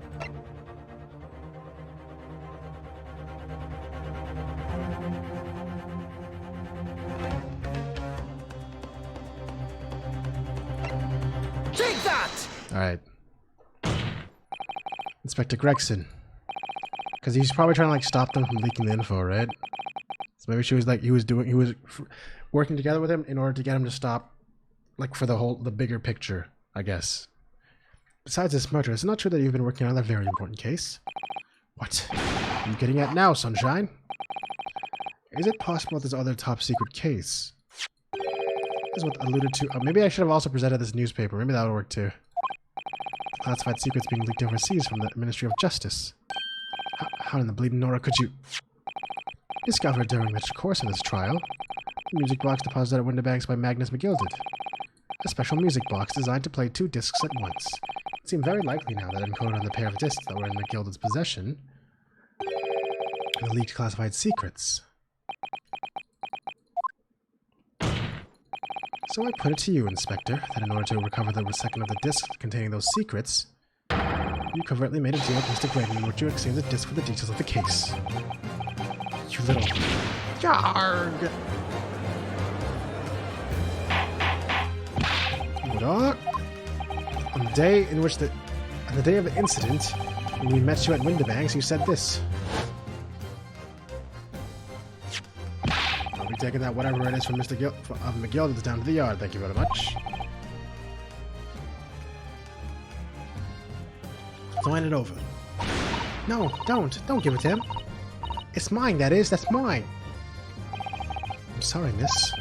Anything belonging to McGill has to be taken in as evidence now.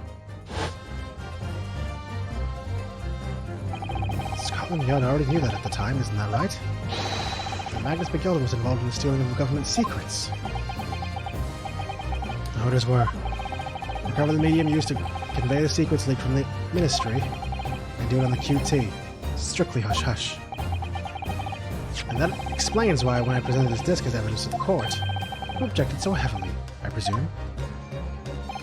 Because you knew that it contained highly confidential information. Blimey, not likely. I mean, I wasn't sure of it myself. I realized there was a possibility of that, that's all. Inspector, surely you're not saying that in order to acquire the second of his music box discs, you didn't intend to reveal such confidential details of the crime scene to the witness. To aid and abet this man in giving false testimony. There's no other way that Mr. Green could have known of the existence of the peephole. There's the only explanation. A deal was struck between these two men.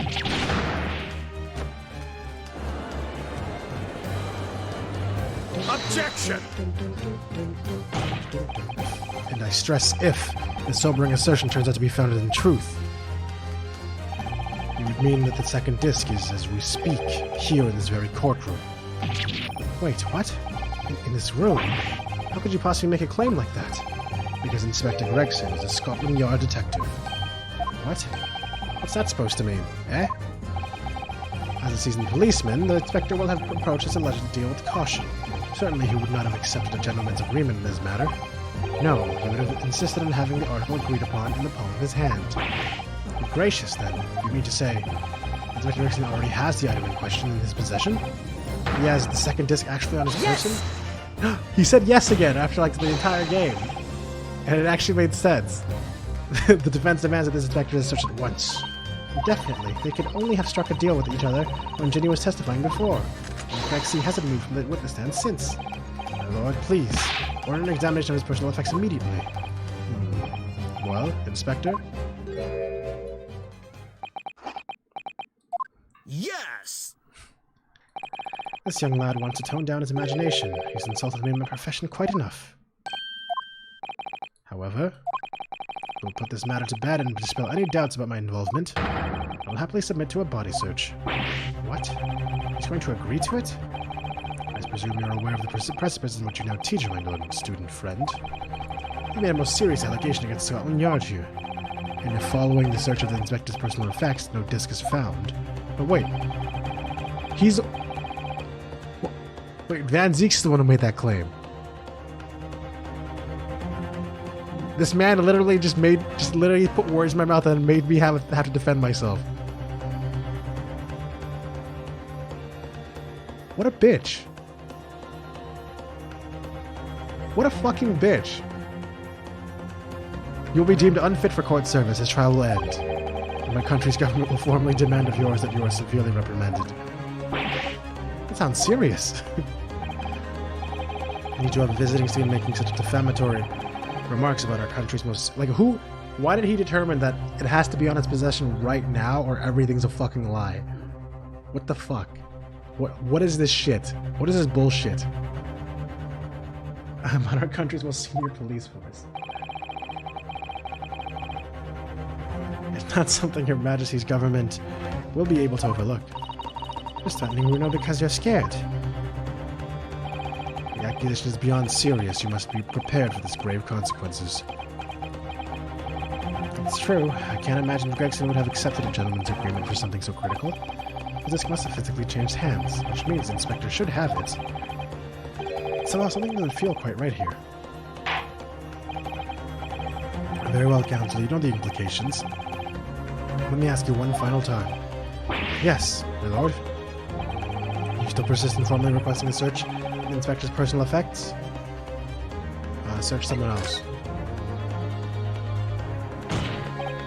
Yes, the defense formally demands the search be conducted. Well, say you weren't warned. But your typical Nipponese stubbornness may well land you in hot water this time. Perhaps the lesson will do you some good. Fair enough. I've got nothing to hide. Very well then. Bailiff, conduct a search of the inspector's personal effects. The defense demands a search, but not of Inspector Gregson. What? Now what's all this? I'm the one you're accusing, aren't I? I thought you wanted to search me. No, Inspector, not you. Somebody else. What's the meaning of all this, eh? You got lost it at last, have you, sunshine? The court shouldn't have to put up with this nonsense. You're being completely irrational. Be quiet, all of you. Oh, that was not her voice at all, unless she has a fucking scary-ass voice. Everyone is doing what you've all told him to do and having the courage of his convictions. So you should should respect that and listen to what he has to say in good faith. Because that's the British way. Well said, young lady. Indeed, this court is in awe of the defense counsel's conviction and eagerly awaits his next words. What happened there, Iris? You what? Don't be hasty now, my lord. I'm not mistaken about things I've seen in court today. I'm fairly sure that I know who has that disc at the moment. There's only one person it can be. Counsel, of whom do you request a search now? This idiot? Take that! Mr. Ashley Graydon, my lord, the defense demands that he be searched at once. Very well. I presume you will not protest, Mr. Graydon. Au contraire. Did I fuck up? I fucked up, didn't I? And so a brief body search was carried out by the court bailiff. A few short minutes later, it was revealed that Mr. Graydon had nothing unusual on his... Okay.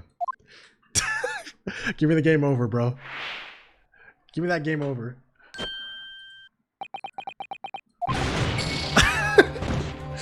What I actually meant to say... Wait, who could it be? I don't actually know. I'm not mistaken about the... Who is the one person, bro? Okay. Wait, unless it's him. Well, but it has to be in the courtroom. Okay, it can't be him. It can't be him. So it's one of these idiots? Or is it him? Could it be him? I feel like, but these guys said they don't want to betray the country, so I feel like they wouldn't do anything with this. Bruh. Do I dare? I'm gonna do it. Take that! Okay, this is not even a, there's not even text for this shit. Dude, I'm about to game over, bro. Objection!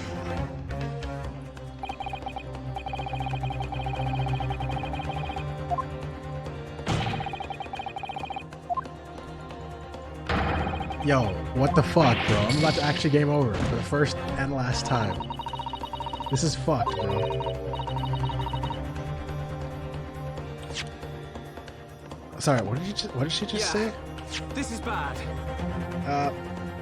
If Greg C doesn't have the disc at the moment, the question is where could he have hidden it? Trouble is, he's been in the witness stand the entire time, in full view of everyone in the courtroom. Not an easy situation into which to go about hiding anything, really.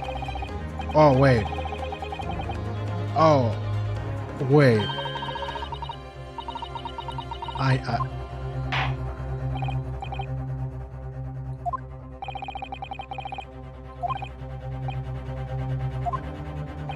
Wait, I think I know. Wait. Okay.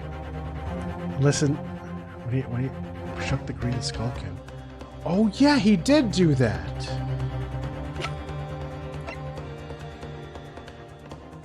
Okay. If this is wrong, okay, this is not who I was thinking it was, but if this is wrong, then I'm gonna guess it after, but I'm gonna have to go through the game over. So let's find this out. Take that! Okay, we're good. Of my lord, Mr. Nash. Thank you for reminding me. I don't remember the fucking shaken part until you just said that. My nephew. Me? Him? Very well then, bailiff.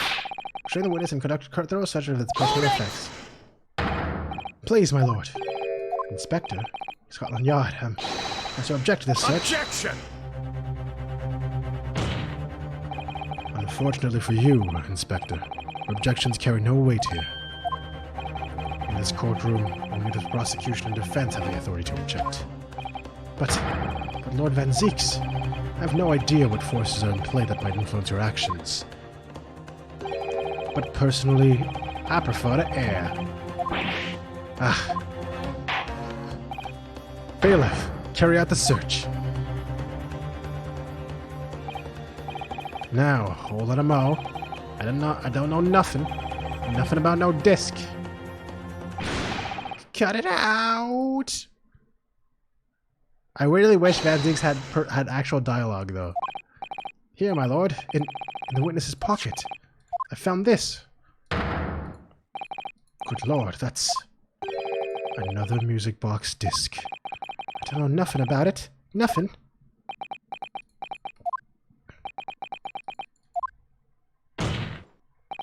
There's a second music box disc left behind by Magnus McGilded. Is it not, Inspector Gregson?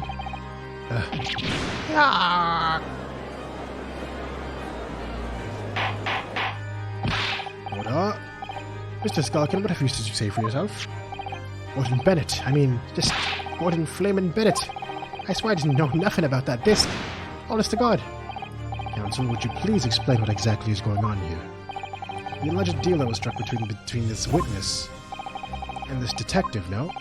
Without question, my lord. Then, for pity's sake, why on earth was this man in possession of the disc that the inspector traded for information? Inspector Gregson is a shrewd, calculating man who rarely loses his composure. But at one particular point in this story... Oh yeah, they did make a point about it. He explained some unusual behavior for a brief moment. I don't recall what unusual behavior. It was, yes, during my cross-examination of Mr. Graydon. Tell me, Mr. Graydon, when you left the pawnbrokery that night, was there by any chance with the second disc in your jacket pocket? I admit nothing of the sort.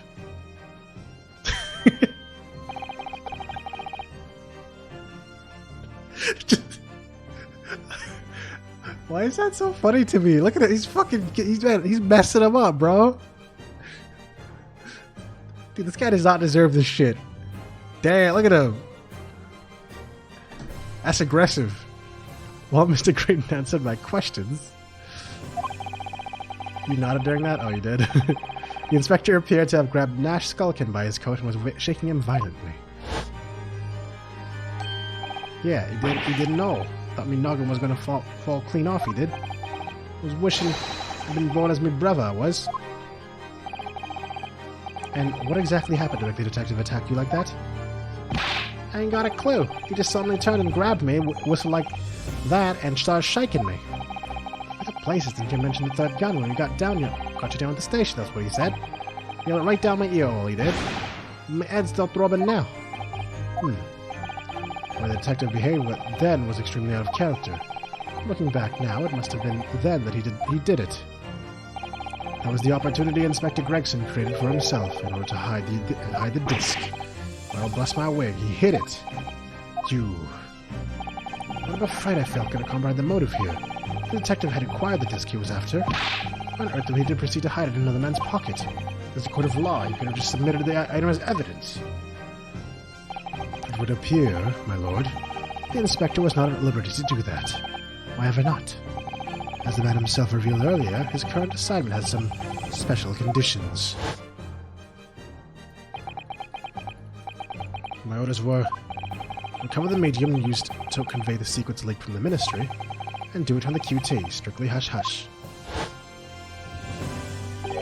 Hush-hush, a top-secret assignment, is it? As far as we're aware, information stolen comes from confidential government communications. It appeared that if the information were to be revealed in court as evidence, it would be problematic. Is that some of the situation, Inspector?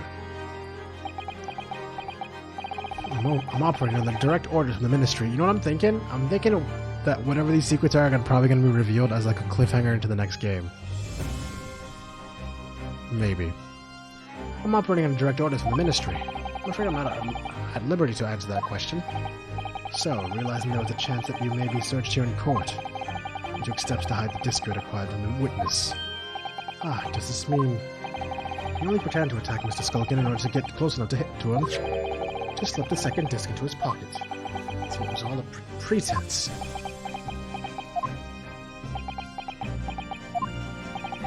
Well now, Inspector Gregson. Are you, Mr. Grayton, are you prepared to admit to the accusation made against you of this alleged deal?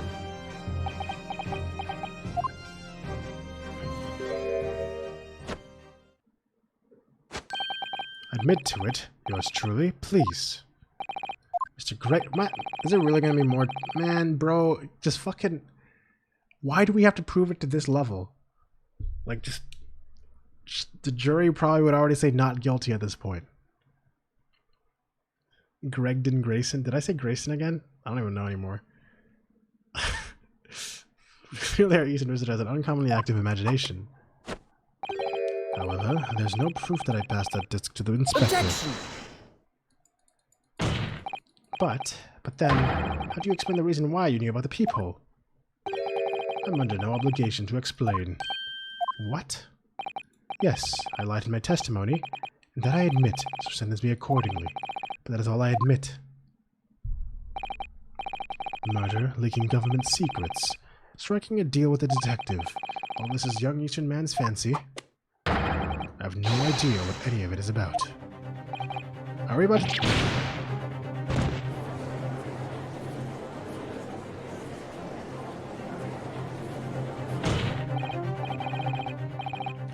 Well, what about you then, Inspector Gregson?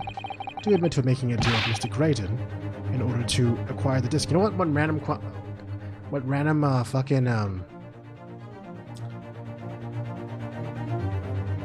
connection I just made? His staff says AG on it, which is Ashley Graydon. I get it. Do you admit to making a deal with Mr. Graydon in order to acquire the disc? Ladies and gents of the jury, the Scotland Yard Inspector, I will declare this and nothing more. I am acting in the best interest of the country. Whatever I've done, it's been in the name of justice. So, as members of the public of this fine country, I'd like to think that justice will be your guiding light when you're making your decisions. Do you really just appeal to justice? Appeal to patriotism? This is quite a quandary indeed. Rarely have I encountered such extraordinary tumultuousness in the concluding of a trial. Nevertheless, in the absence of any further evidence to be presented, I believe it is time that we put the matter to the jury for their final leanings. Well now, as a fellow servant of the Queen and country, I must say I sympathize with the old inspector. Yes, he's a dependable man, I'm quite sure. In service, one becomes a good judge of character. Even crossing your eyes doesn't help when it comes to looking at this case. It's all blurred to me. Well, as a fellow professional, I'd like to put my faith in the detective, really. Graydon is highly skilled operator, stop, currently in presence of idle, stop. Detective has very much trust in eyes. More than this, I cannot say. I don't believe it. These 6 jurors are. They're going to believe Gregson. So you could declare the decision now. Is he going to be found guilty? If I don't manage to produce some definitive evidence right now, then we're going to lose. There's some proof that Graydon killed Mr. Windibank, or stole those government secrets. Or some evidence to force Gregson to admitting that he struck a deal with the witness. I think it is time for a round of Baskervilles. Well then, counsel, I think it's time I impose on the jurors to declare their final decisions, no? That is, unless you have some compelling evidence you have thus far not presented to the court. If I let the judge call on the jurors to announce their leanings, Gina will be found guilty. There's no choice then, Bruno. You'll have to throw some more evidence at them. This is it now, if it all comes down to this. Who do I present evidence against, Gregson or Graydon? I know what to do. Inspector Gregson, I'm going to appeal to his emotions. There's one final piece of evidence I would like you to see. Eh? What's that then? It's called emotional evidence. You refuse to acknowledge that you did in fact strike a deal with the witness here today, then you leave us no choice but to examine this piece of evidence. Thoroughly. Well, go on. This is my last chance. It looks like I'm going to have to force his hand here. One final piece of evidence to get this detective to admit that the deal he clearly struck with Graydon. I don't. If I lose with honor. Take that! I lost. I lost, didn't I? What not this council? Irrefutable. Okay, I lost. There's no way you should be saying this right now. This is right. This is wrong. This is completely wrong, bro. All right, first game over ever, guys. Let's go. We do this together, everybody. Well, perhaps irrefutable proof of the corrupt workings of my learned friend's mind. God damn it! I was so close to having a perfect no game over run through this entire game, guys.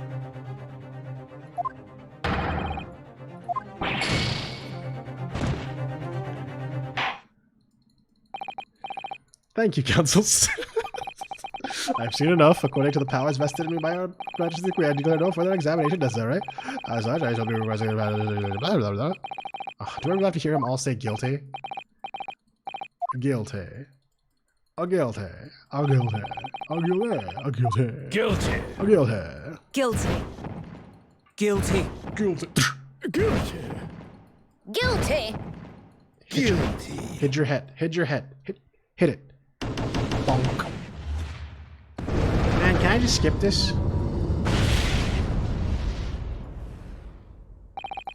I hereby declare the defendant, Ms. Jill Lestrade, guilty. Ladies and gentlemen, I applaud you. Consider an expedient deliberations. Can they frickin' give me the game over already? Thank you.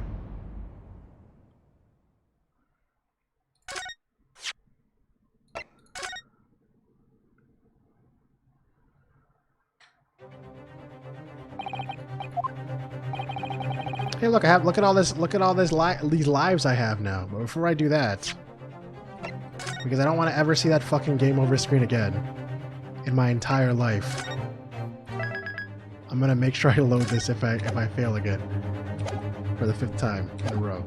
There's too many combinations I could do here. Oh wait, I'm back at this scene. Okay, what do I give him though to prove things? Let's find out. Do I have anything to give him?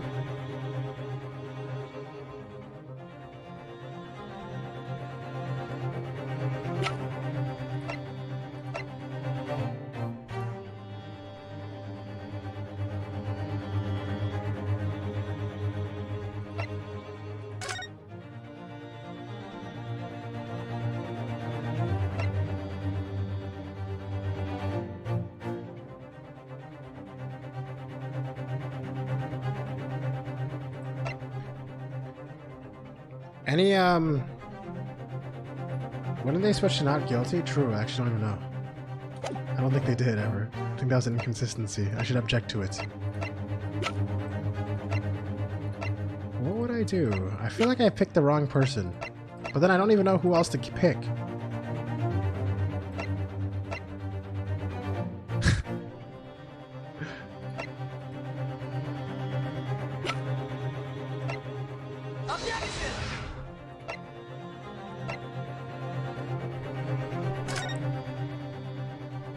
This don't help me, bro. I keep looking at the same things.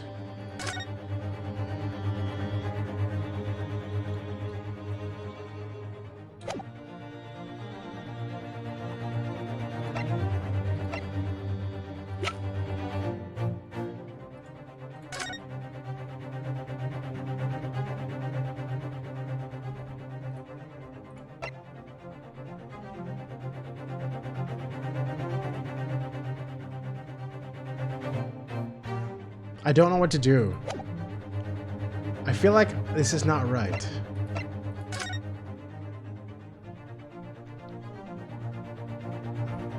Should I just let the jury do something about it and trust the jury at this point because there's nothing I could do?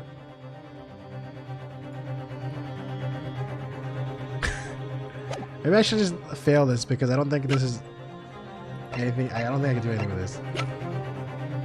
Alright, it's just like, fuck man, it's so annoying. I hate when I get to a part like this in this game. Basically, this is the part where I would just cheat because I don't care anymore. Like literally, this is the part in Ace Attorney where I would just search up the answer. Because it's so dumb how many times I just ask the same things.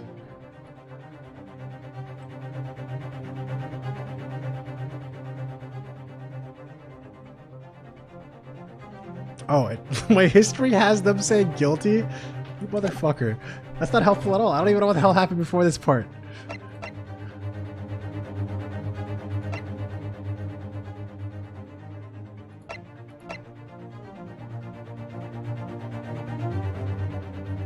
Alright, I'm just gonna fucking say fuck it. So I can get to the part where I can choose the other options again. See what happens. That!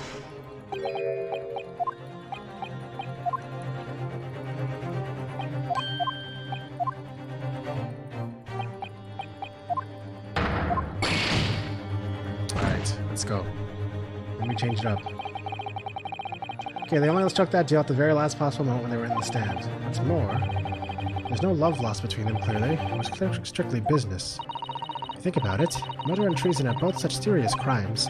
Yes, punishable by death. So I don't think old Silky's going to admit either anytime soon, do you? No, but Gregson, on the other hand, he's just refusing to admit to what happened because he's been sworn to secrecy out of a sense of duty. Okay, so it was Gregson. I wonder. If Gregsy's lips are sealed because he's determined to do his duty, perhaps to prize them open, you're going to have to be determined enough to do your duty too, Runo. Of course, you'd do anything to follow his orders, so... Oh wait, so he was the right person. But I still don't know what to do, though.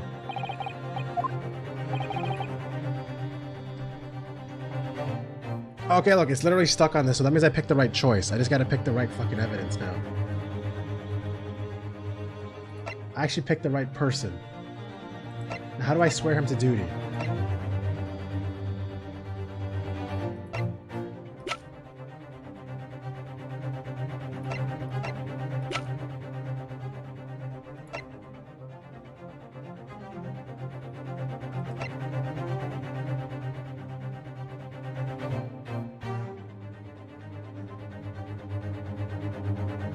What do I do? Like, threaten to play the goddamn disc? Is that it?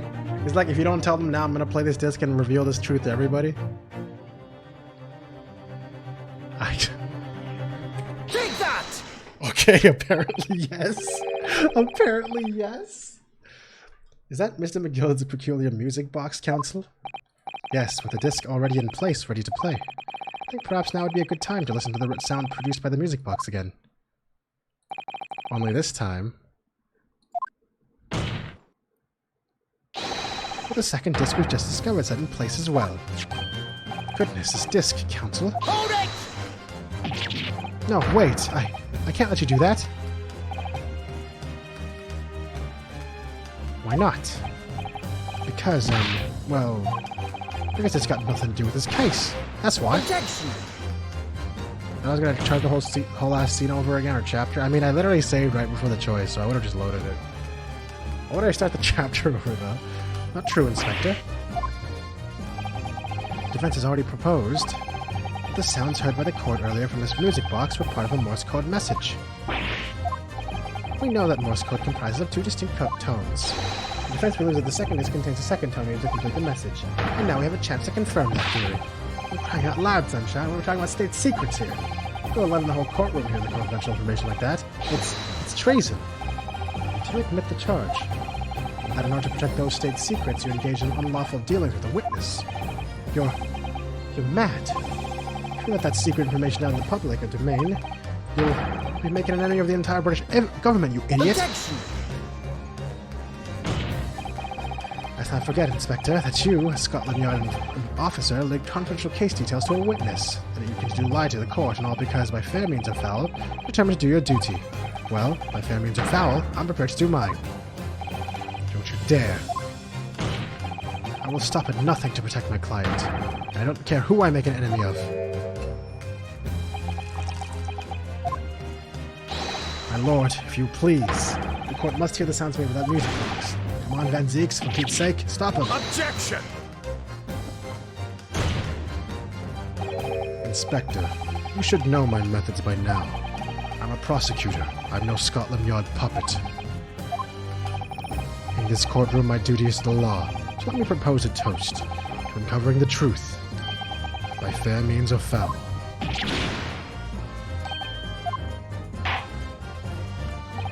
I love those moments still so much. Very well. The defense stance here, Fetz's stance here is that of and that of the prosecution has been made very clear, I feel. Therefore, in accordance with the defense's request. Court now listen as Mizubaka is set in operation once more. This time with the second disc in place, both discs playing simultaneously. How do they know if they synchronize the discs properly though in the right rotation?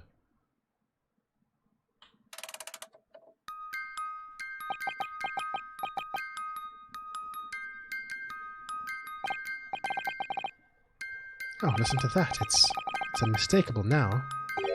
It's Morse code.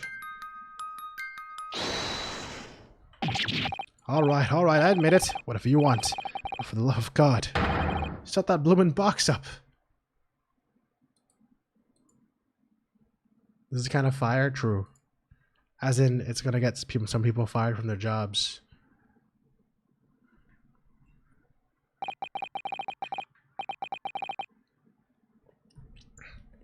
Let me ask you again then, Inspector Gregson.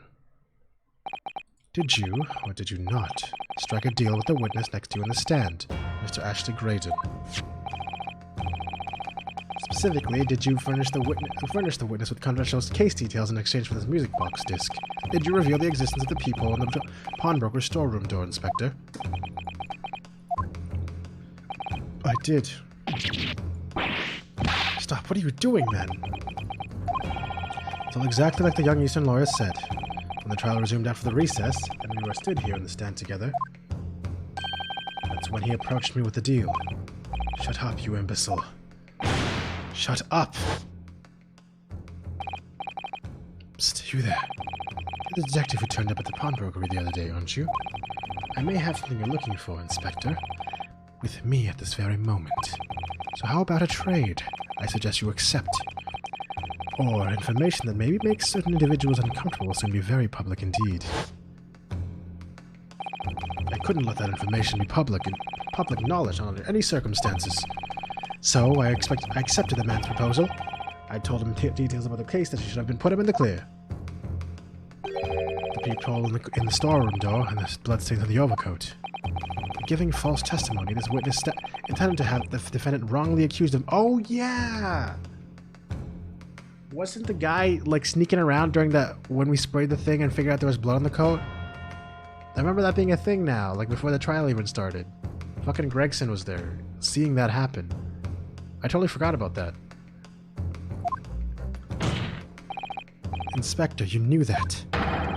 You still revealed those details to facilitate the witness's perjury. I did, but it turned out the peephole had only been made that night, after the incident took place. Scotland Yard wasn't aware of that, if I'm perfectly honest. Well, Mr. Graydon, what do you have to say for yourself? There's nothing, and no one left for you to hide behind. You struck a deal with the inspector in order to escape a conviction of a very serious crime. Namely this. You were the third intruder who broke into the pawnbroker in the night in question. And you perpetrated the murder of the proprietor, Mr. Pop Winterbank. Anyone remember that this is what the case is about? Because holy shit, this went everywhere. Traitor!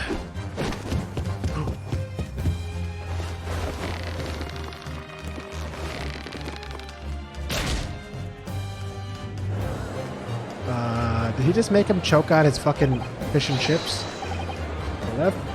I left restrain that man! Once! His sanity is 0. That's it then. It's all over. No, it isn't. It's gonna be like 2 hours of epilogue now, isn't there? It's fucking 3 a.m. God fucking damn it, dude. I despised my life growing up. Those slums are vile places. I was cursed from birth, born into poverty, the son of a penniless artisan. My parents did nothing but quarrel all day. What little money they had was never spent on me.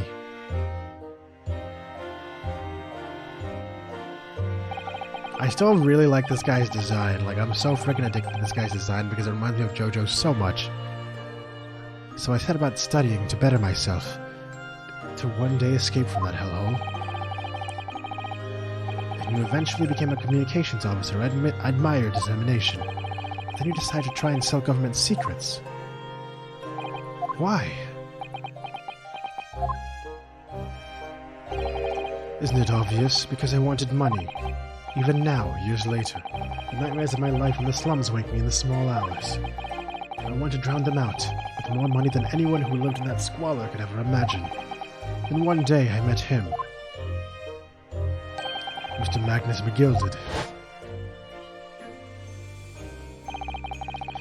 You're a fiend with a queer talent, so here you are. I've money to throw your way if you're interested. All you need to do is go along with my little plan now.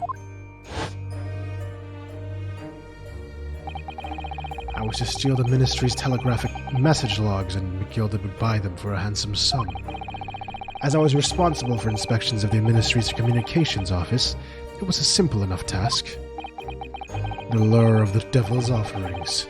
How easy it is to succumb. But you must have surely realized the seriousness of the crime you were committing. And for that reason, I took great lengths to ensure that my actions were untraceable. By using the music box. My father was a brickmaker, though my mother divorced him when I was still a child. Yes, Mr. Mason Milverton. That's right. He was very skilled with his hands. He had once been a music box maker's apprentice. I imagine his skills would be sufficient to create a machine that would generate Morse code. So I sought out my father again to employ his services. It was the first time I'd seen him since I left the slums 10 years earlier.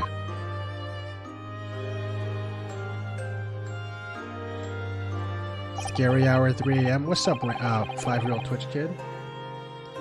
Look at you, Ashley. What a fine gent you've become, eh? He was a different man from the one in my memory, a thin, frail old man. But poverty had never broken him, never corrupted him like it had me. I was sure that he wouldn't help me if I told him the real reason. So I made up a story. I've got some work for you, Father. I need some music box discs made. Music box discs, eh? A musician friend of mine has written some music he wants to sell to the public. I've brought the score with me. There are 2, actually. I'd be delighted, son. It's been 20 years since I did any work like this, though. Fetch my tools, would you? They're in the loft. That's how I had him make the 2 discs. Thereby splitting the information in 2. We were taking considerable precautions indeed. It was to protect myself as much as anything. It meant that I could deal with McGilded in 2 separate transactions. The first involved the first of the 2 discs in the music box for playing them. I exchanged them with McGilded for 10 guineas. Then, on receipt of the second disc, he would pay 1,000 guineas. So, what happened on the omnibus 2 months ago was the second part of a deal. It was exchanged for a second disc. Yes, I'd told the man information that way a number of times already, but seems to become reluctant to part with his money. But that doesn't quite make sense, Mr. Grayton. For why was it on the omnibus 2 months ago? Your father, Mr. Milverton, was the one dealing with Mr. McGilded, and not yourself. When I received 1,000 guineas after my first completed dealings with McGilded, I decided to give 200 to my father for his troubles. But my father realized something was amiss. In time, he worked out that I must be involved in something dubious. When he did, he said to me, "Next time there's an exchange, you'll let your old man do it, understand? Otherwise, I won't take your money anymore."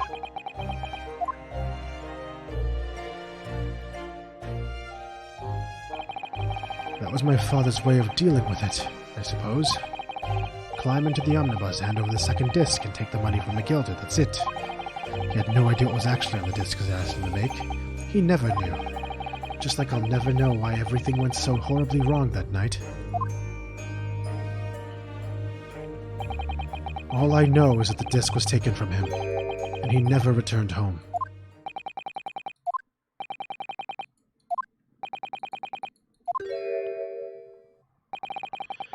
It's only then that I found out what sort of monster McGilded really was.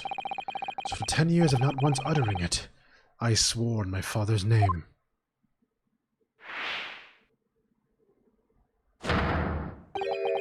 to exact revenge. Revenge? As anyone with even the remotest knowledge of the man will no doubt be able to imagine, McGill brought all his wealth and influence to bear in the most despicable of ways. To crush any semblance of justice in his trial. The crime scene was tampered with, evidence was fixed, the witnesses were bribed. The trial 2 months ago was a farce from start to finish. My feet had barely touched British soil back then, and I walked in that hornet's nest completely unaware of the sinister background to it all. I'd made plenty of money out of my dealings with McGilded by then, so I spared nothing in my arrangements. 2 months ago, I knew exactly who to hire.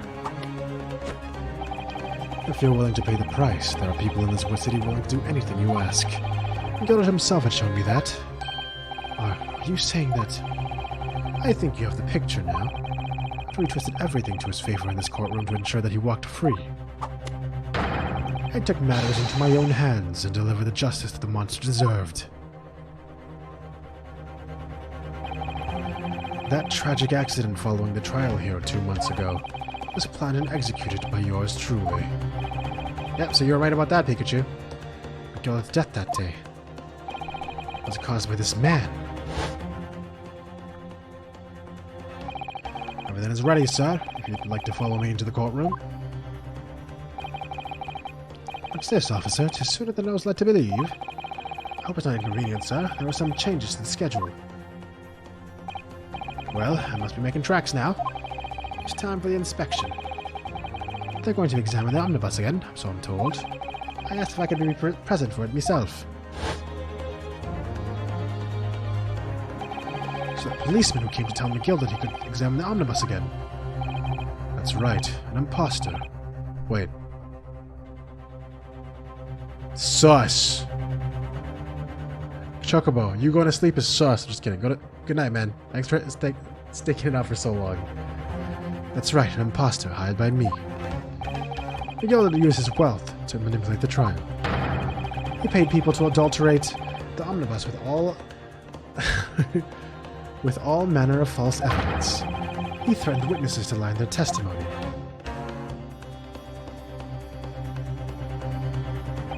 So I gave the man a taste of his own medicine. Once omnibus was doused in paraffin, one of my sham policemen ushered McGilded inside and sent him on a one-way journey to hell.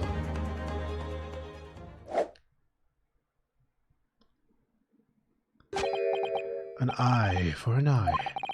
That's how I avenged my father's death. A spine-chilling account indeed. But that wasn't the end of it for me. It was a loose end, you see. A loose end. Yes, I should think it's obvious. The second disc, which my father had taken to exchange with McGilded. Ah, yes. There was indeed no mention of it in the man's trial 2 months ago. Clearly because it had been removed from the scene of the crime. When I realized it was missing, I remembered something. Something from the first time I dealt with McGilded.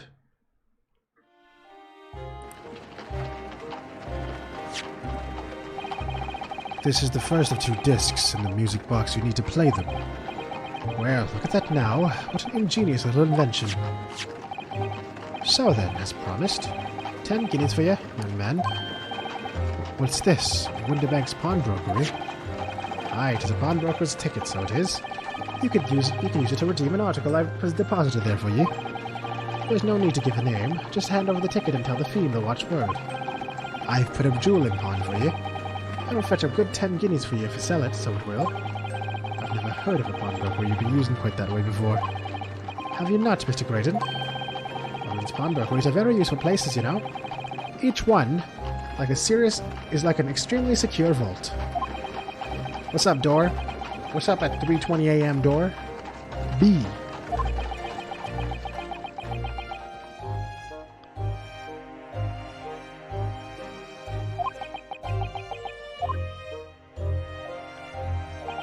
So I knew that he'd taken steps to hide the disc. He'd be in that pawnbrokery somewhere. And that night he killed my father.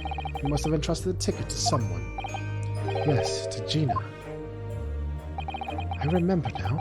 When we first met you at Winterbanks that afternoon 2 days ago, you had a description of Mr. Strahd written down.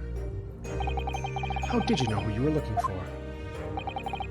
From the trial, the pickpocket's testimony was clearly peculiar. Anyone could see that. I realized immediately that she was another of McGilden's pawns. He must have threatened her somehow. I was fairly convinced that it would be her who had the ticket, so I started to make some inquiries. I had a strong suspicion that the girl would come out of the woodwork on the redemption deadline, and he was absolutely right. And yes, sure enough, she did. All I needed to do was wait until the girl went to Winterbanks to redeem the articles. Unfortunately, she redeemed only McGilden's overcoat, and the one disc that was in its pocket. The all-important music box with the second disc inside was missing, because it had already been forfeited 2 days earlier. But I was unaware of that fact. Had I not been, I could have avoided any nighttime excursion. Meanwhile, as our investigation into the stolen government secrets were progressing, we picked up on the fact that McGilden was involved. Inspector, you've recovered fast. My orders were to recover the stolen information as quickly as possible. So we started gathering the fellow's possessions and examining whatever we could lay our hands on. We had a full-scale investigation going on at the yard, but to keep it as quiet as we could. Then, when the inspector here took the disc from me in the pawnbrokery that day, I became nervous. I was sure the music box and the second disc were still there in the shop somewhere, so I knew it was a race against time. I had to find those articles before the police did. That's what prompted you to break into the place that same night. With the help of your old friends, the Skulkin brothers. What happened that night in the pawnbrokery, I can only describe as a nightmare. While Nash and Ringo were searching the counter, I'd located the music box I'd sold to McGilden on the shelves in the forfeited articles. And the second disc was inside. Yes, I slipped it into my pocket with a very deep sigh of relief. But then, something entirely unexpected happened. What are you doing in my shop?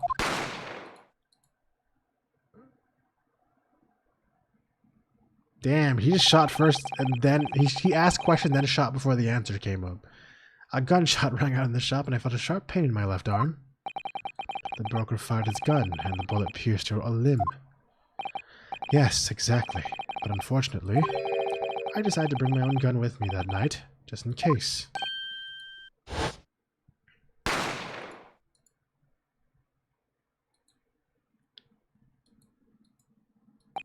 Before I knew what was happening, I'd fired back. The man had already turned to flee. I had an intent to fire in his direction, much less kill him. But unfortunately for both of us, the bullet hit home. It struck him in the middle of his back as he fled through the storeroom door for refuge. A sorry, sorry tale. It all took place in the blink of an eye. I don't imagine Nash and Ringo even realized what had happened at first. I was terrified, so I fled. And that's the whole story. That's everything that happened in Winterbanks on that wretched night.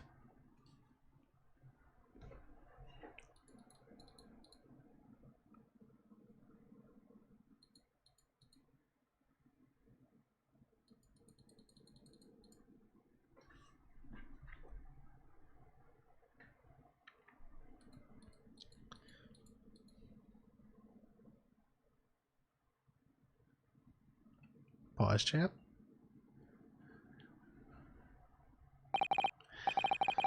Earlier you called McGilden a monster, a man who used his wealth and influence to distort the facts and escape justice for the crime of murder.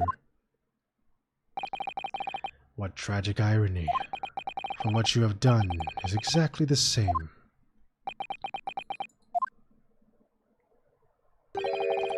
You've become the very monster you saw and despised so deeply in McGilden.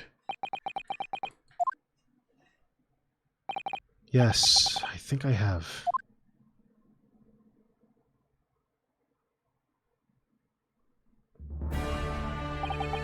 Well, this has been a long and exhausting trial. You can say that again. However, it would seem that at last we have arrived at the truth. Inspector Gregson, what of Mr. Ashley Grayson? He's been restrained, my lord, and is being escorted to the yard. You'll be charged with the murder of Mr. Wonderbank and the stealing of the government secrets. Very good. And you, Inspector. Regrettably, you will have to face charges yourself. Yes, my lord. Of course. Which inspires that you were complicit in helping a criminal escape justice. The fact remains whether or not you were doing so in the line of duty. The crime is a serious one, Inspector, and inexcusable. Now to the defendant, Mr. Gino Lestrade. Ah, yeah. It is time for the final adjudication. Is the jury ready, Mr. Foreman? Yes, sir. Garrett up squadron coming, sir. It's really it now. The last push, the final call, the finishing whistle. My men are ready to deliver their verdicts. I want one of them to be a troll and be like, guilty. I'd be that guy, and then they would probably throw me in jail or something. I don't know. Very well, ladies and gentlemen of the jury. You will now declare your final decisions to the court. You guys remember when I kept voting for myself in Danganronpa V3? It'll basically be that kind of vibe. Not guilty. Not guilty. Not guilty. Not guilty. Not guilty. Not guilty. Guilty.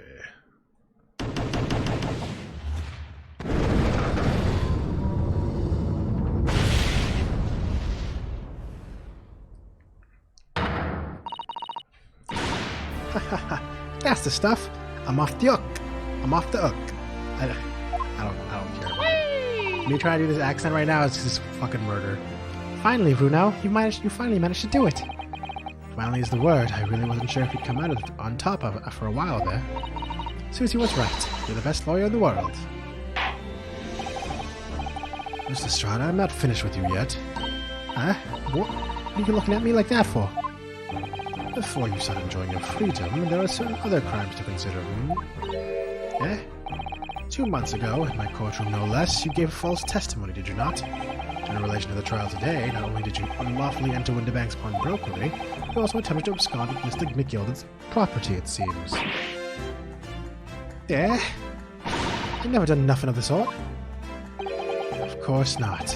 Not like you were gleefully wearing McGilden's coat in your cell yesterday or anything. And just when I was getting excited about throwing a party for Ginny this evening, and turning our attention to the defense, determining that when played together, the music box discs contained a message in Morse code was, well, it was certainly a most unexpected revelation, Counsel. Come on, compliment me. Quite so, my lord. The prosecution was caught entirely off guard. In fact, I think we should applaud my learned friend's courage here today. I propose a toast. Oh shit, yo, we in. We bros now, right? They're demanding that the government secrets be disseminated before the entire courtroom. Very sorry about that. Never mind. This guy's a fucking piece of shit. It was only the only way I could get Inspector Gregson to admit to what he'd done, so... If I may say something on that point. Isn't that... It's, about the sounds produced by the music box before. I do wonder... That was really Morse code at all. What? What are you saying, madame? Oh well, it's just that I'm really rather fanatical when it comes to Morse code, you see? So much that the whole world seems to be covered in dots and dashes to me, in fact. Goodness, madame. An unhealthy level of obsession one feels. But I must say that in my opinion, the sounds produced by those two discs were nothing more than that. A meaningless series of two different tones. What? Can that really be? It wasn't Morse code after all? Lord, the defense would like to listen to the music box again. Are you off your nut? How many times do I have to tell you? Those discs contain ministerial secrets, sunshine. This courtroom is not an appropriate forum to discuss the nature of the government communications. We know McGilden conspired to trade national secrets with our enemies, secrets acquired from Mr. Graydon. Now that the man has admitted to his crimes, we have no need to pursue the matter further. But it's really going to bother me. Mr. Strad? Yeah, my lord? What you have seen today here in this courtroom has been extremely disturbing. Falsified evidence, intimidation, perjury, grim catalogue of depravity. An appalling experience to befall any child. Come on, it ain't nothing I don't see most days in the back slums. I beg your pardon. If you're weak, you pay for it. That's just how life goes. Gina. But look, I reckon I've worked something out today. The world ain't fair, but if you want it to change, you've got to start at home. You got to change how you are yourself. Well, that's a very laudable lesson, I would say. I eagerly look forward to the born-again Miss Lestrade never gracing my courtroom with her presence again. Now, with regard to the murder of Mr. Pop Winterbank, proprietor of a pawnbrokery business on Baker Street, I hereby declare the defendant, Miss Gina Lestrade, not guilty.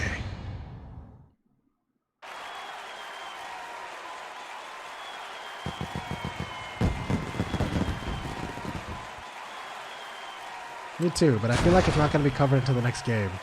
Oh, she adds her own? Oh, that's so cute. That's so cute. That is all. Court is adjourned. Definitely these are like fucking breadcrumbs for the next game. Oh look, it's just us in the courtroom now, just hanging out.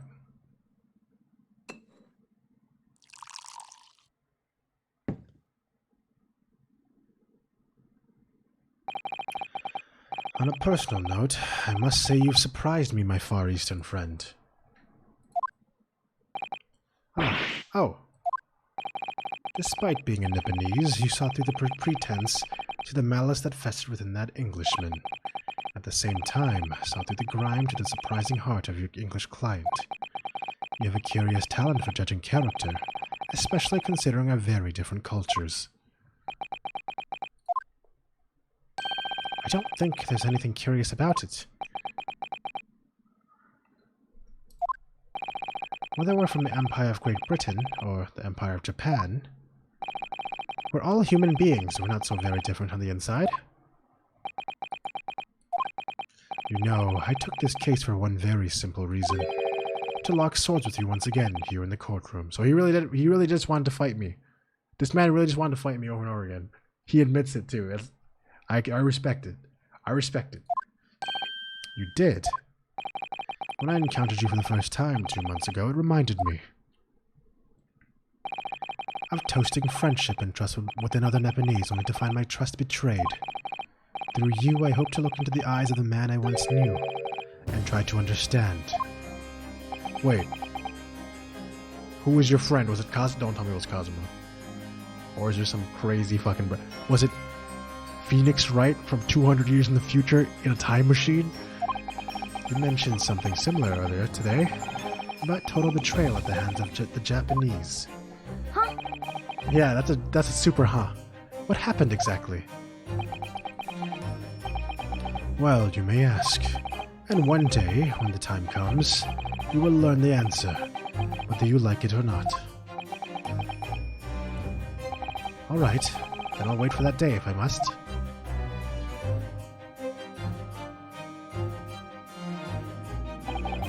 Coming to be known as the Reaper of the Bailey, in my retirement from service 5 years ago, it gives me cause to wonder if our meeting has some deeper purpose. So, farewell, my learned Nipponese fellow. Until we meet again. I still like him. I still like Zeke. I don't care if he's an asshole. He's still cool. That shit was hype.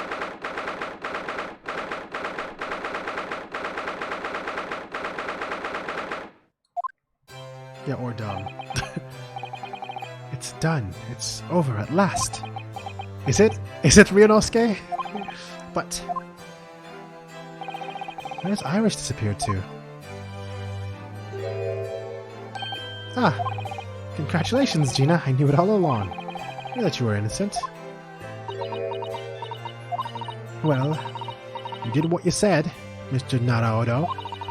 You believed in me, right up to the end. You're as odd as your name. I thought about it. Told you I had faith in you, didn't I? No one ever has before, see? Kept a promise, I mean. Properly. That's awful. I figured something out today. All my life. Growing up in the slums, I've never trusted no one. That's just because I've been scared of being stabbed in the back. I mean, the more you trust someone, the more it hurts when they let you down. Yes, I think I can understand that. After all, I had a taste of it in that trial 2 months ago. I chose to trust someone and I paid for it. That betrayal left a big scar. You know, though, Gina, I worked something out quite recently, too. Trusting in someone else is really an exercise in learning to trust yourself. And when your gut tells you it's the right thing to do, your trust is rewarded. There's no better feeling than that in the world. I think I have you to thank for reminding me of that valuable lesson. Oh, well, if you say so. Make a fat lot of sense to me, though. I'm trying to say that putting my faith in you, Gina, has been a real pleasure. For crying out loud, pack it in. But I suppose I sort of feel the same way. I guess, I mean, it's technically the second game. Remember that Japan had to, like, sit on, like, watch this game and go like, what the fuck? Is there gonna be another game? For, like, 2 years or something, right? 1 or 2 years? I mean, sometimes trusting someone else is like, you know, alright. Thanks. This is the way I see it, Rinosuke. A defense lawyer is only as good as his faith in his client. And that comes down to how much faith he has in himself. I can't even do his voice anymore because I'm so fucking dead. My throat is dead, man. After this experience, I'm starting to feel like I understand what you mean, Kazuma. Am I living up to your expectations? Am I turning out to be the lawyer you believed I could be? Pardon the interruption.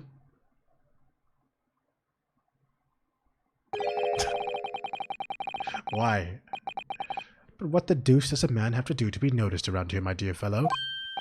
That voice! It's too late for that voice now, Mr. Naruto. I've been standing here patiently in the corner of the room for an eternity.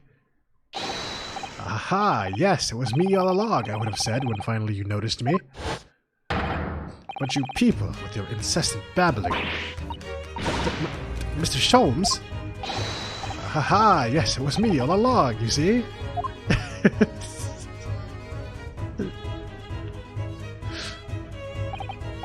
Yeah, that is definitely the bright side, that we could just play it back to back. I'd assumed you had been taken back to the hospital, to be honest. Indeed I was, but I managed to escape again. Oh. I happen to be aware of 1 or 2 foibles of the doctor who was tending to me. I merely made my knowledge to them known to the man. And he happily issued me with a leave of absence. How very above board. But enough of my adventures. That was a fine victory, Mr. Naruto. Your tireless efforts just justly rewarded, I feel. My neck is like locking, man. Like, my neck is sore because I have to keep it in the same spot in order to actually, like, talk into this mic.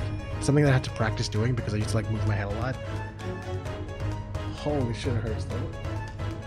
I've been literally doing this for, like, almost 7 hours, right? Holy fuck.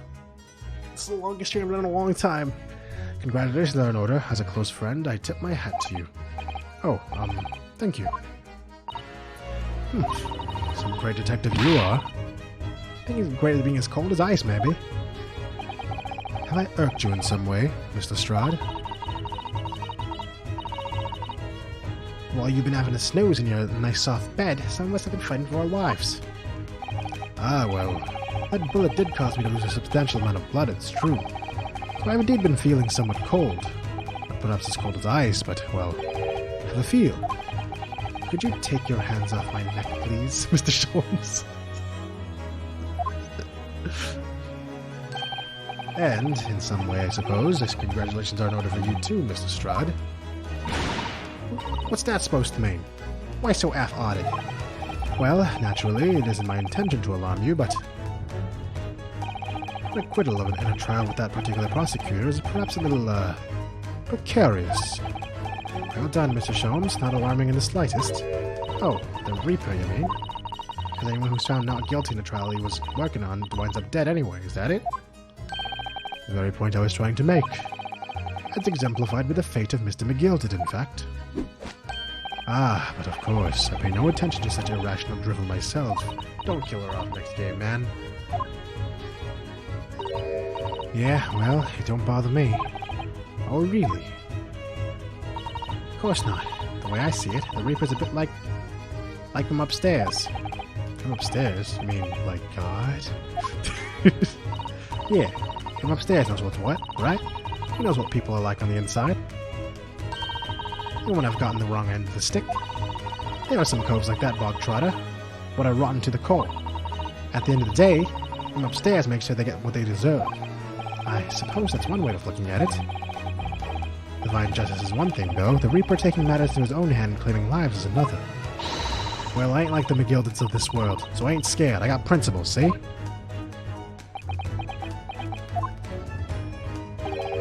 I train you in which to be admired, Miss Lestrade. Boy, just give it a rest, alright? As I was saying, congratulations are in order. The news of your acquittal was very welcome news to me indeed. Let me express my heartfelt congratulations, Gina. Well,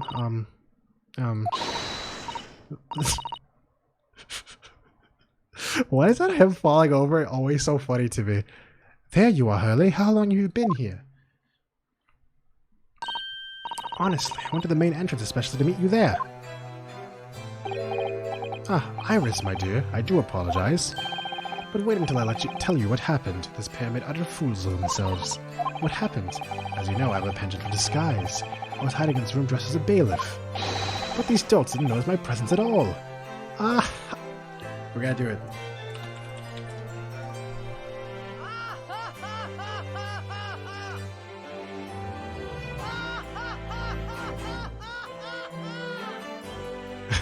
They had no idea.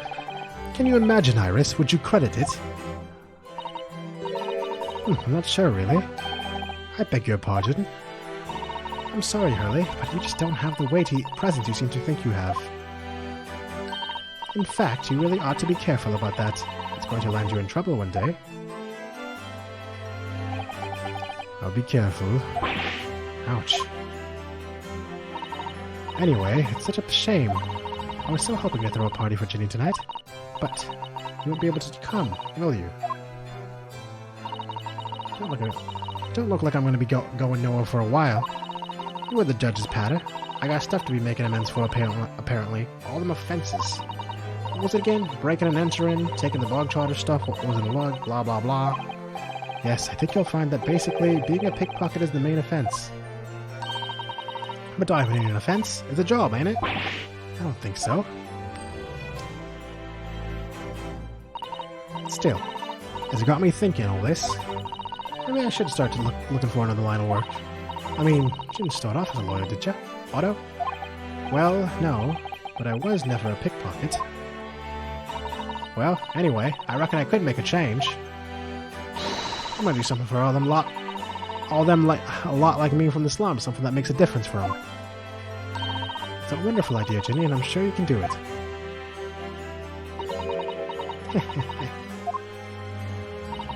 What is it?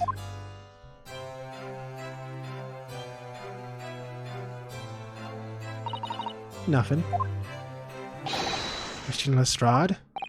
The prison carriage has arrived, ma'am. Come with me to the rear gate at once.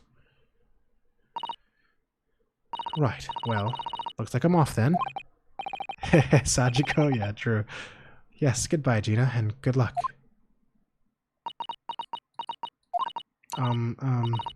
Odo? Yes?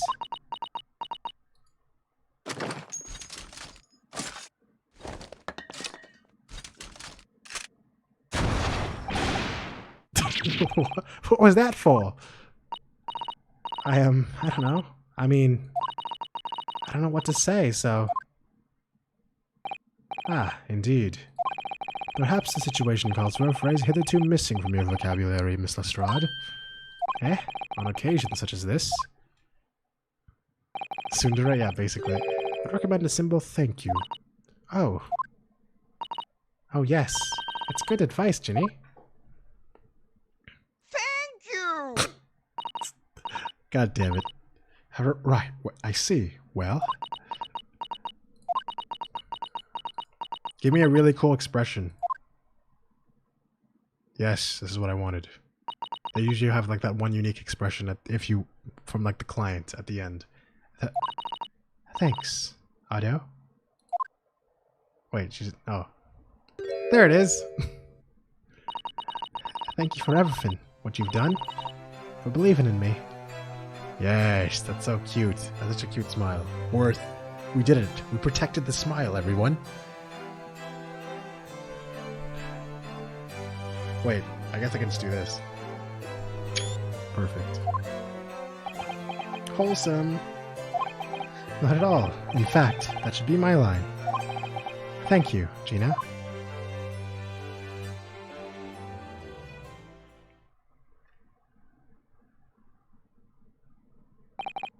Well, there she goes. I wonder if I'll ever see her again. I hope so, but I don't know. There's only one other game in this fucking timeline. Which makes me kind of sad, but whatever. Well, quite the indomitable pig purse. Oh, I nearly forgot. I bought a paper outside. A special edition. This trial is all over the front page. Pickpocket innocence proven. Isn't it wonderful? You should have shown it to Gina, Iris. She would have been thrilled. Oh no, how silly of me. But anyway, would you like the good news or the bad news? Not again. Well, what do you say, Bruno? Early? As usual, I think I'd rather get the bad news out of the way first. Absolutely not. I have no intention of listening to anything but good news. And there you have it. How people answer that question says a lot about them, doesn't it? Let's not go there. Alright then, maybe let's just start with the good news this time. The rain has finally stopped. There's a record level of rainfall, apparently. Well, that is good news indeed. We can journey back in greater comfort. Alright then, what's the bad news? The huge storm has left the seas very choppy. The channel in particular is awful, so sailing out of the Dover has been delayed by a day or more. Wait, Dover? That's right, if we head to the station immediately, we may still make it in time to wave Susie off. But, there won't be a train, surely? We couldn't be that lucky.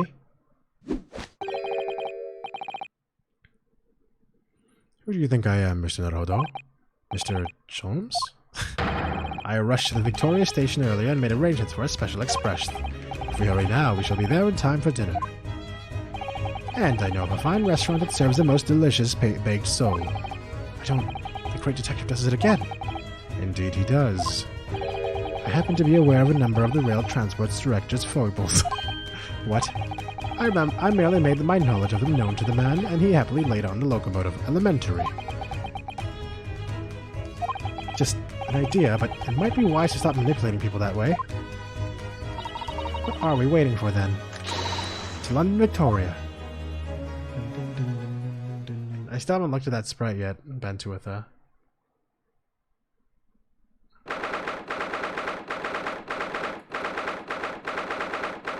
I didn't expect this. This is cool. That took somewhat longer than I anticipated. Susie's boat must be about to leave now. Mr. Sato, where are you? Oh, she's literally not even on the boat. Over there, look, it looks like she's reading something. Hold it! Mr. Sato, wait, what are you doing?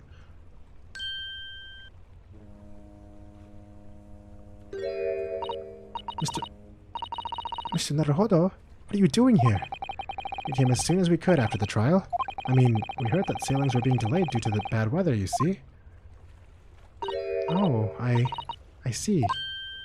Then tell me, how did Gina's trial go? It went well. She was acquitted.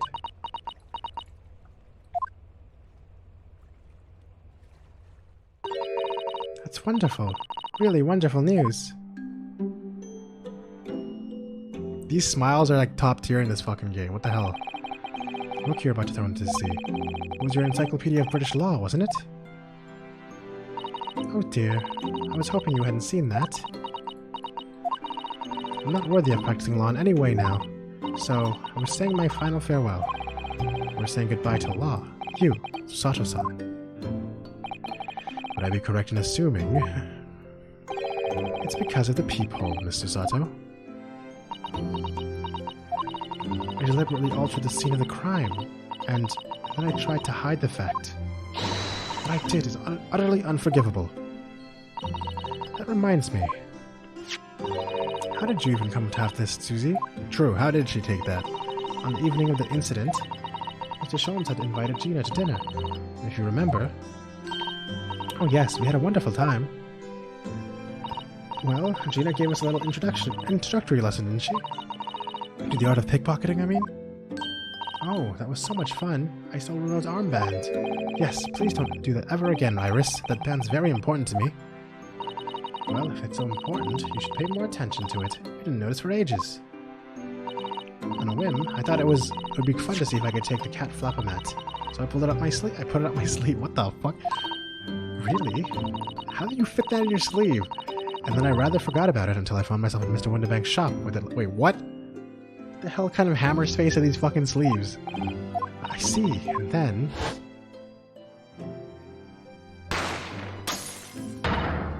Ah, Mr. Sholmes! Mr. Sholmes! Leave me! Mr. Naruhodo. Right. See, Mr. Naruhodo had left the shop. I started to think. That door started to play in my mind. Storeroom door, you mean?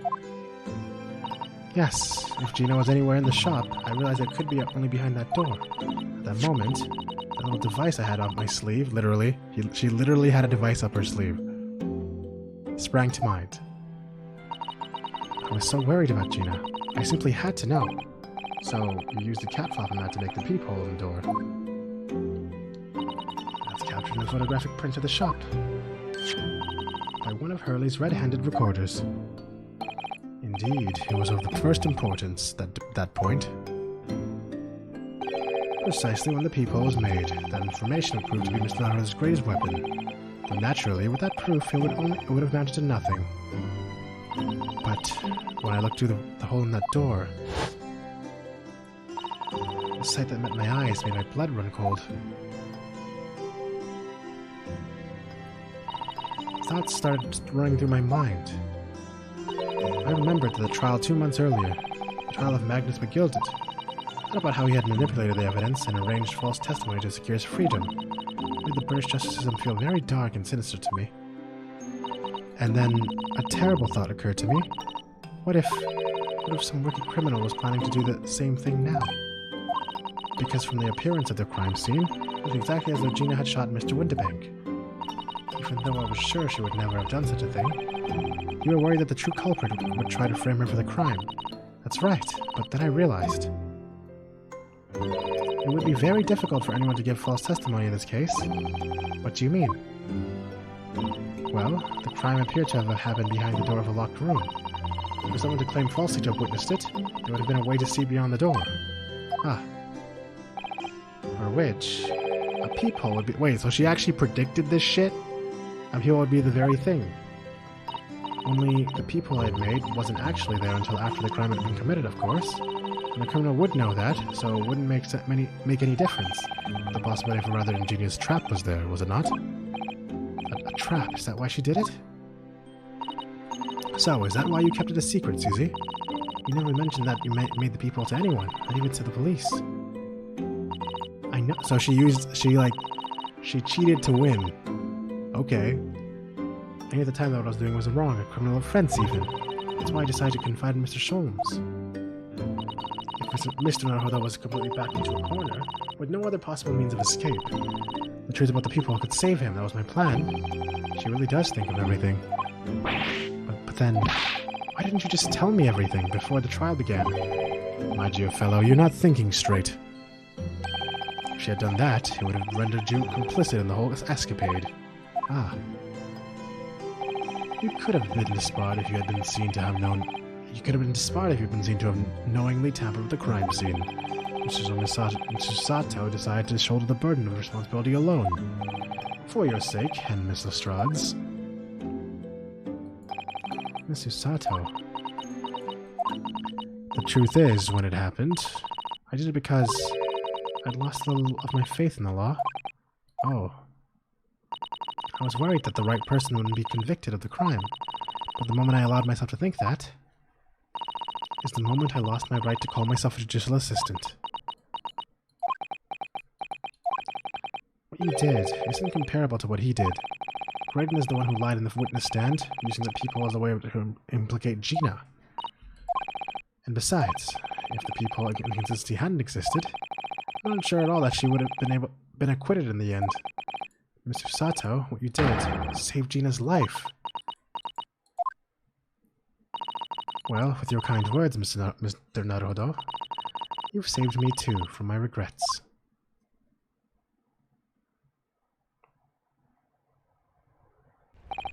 Well, we must all be thankful for that Miss Lestrade's freedom has been assured.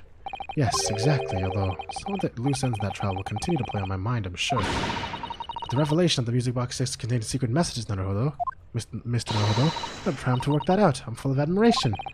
Well, actually, that argument wasn't quite as compelling as I thought it was. Oh? It wasn't? There was a communications officer among the jury members, you see. A telegraph operator, and she said that the majority of the sounds on the disc were just meaningless tones. As one would expect, after all, we are talking about a secret government communication. I thought they were written in cipher to avoid being readily understood if they have been intercepted. In cipher, I see. So then we could never have hoped to understand that message anyway.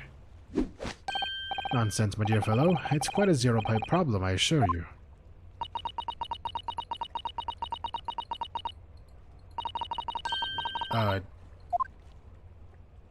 What? So? Ye? What? Well, that can't be a real word, can it? How funny. Oh my god. What? Wait. Iris, what did you just say? Huh? Oh, I just said asogi. Does that word mean something to you? Mean something? Asogi was the name of my best friend. What?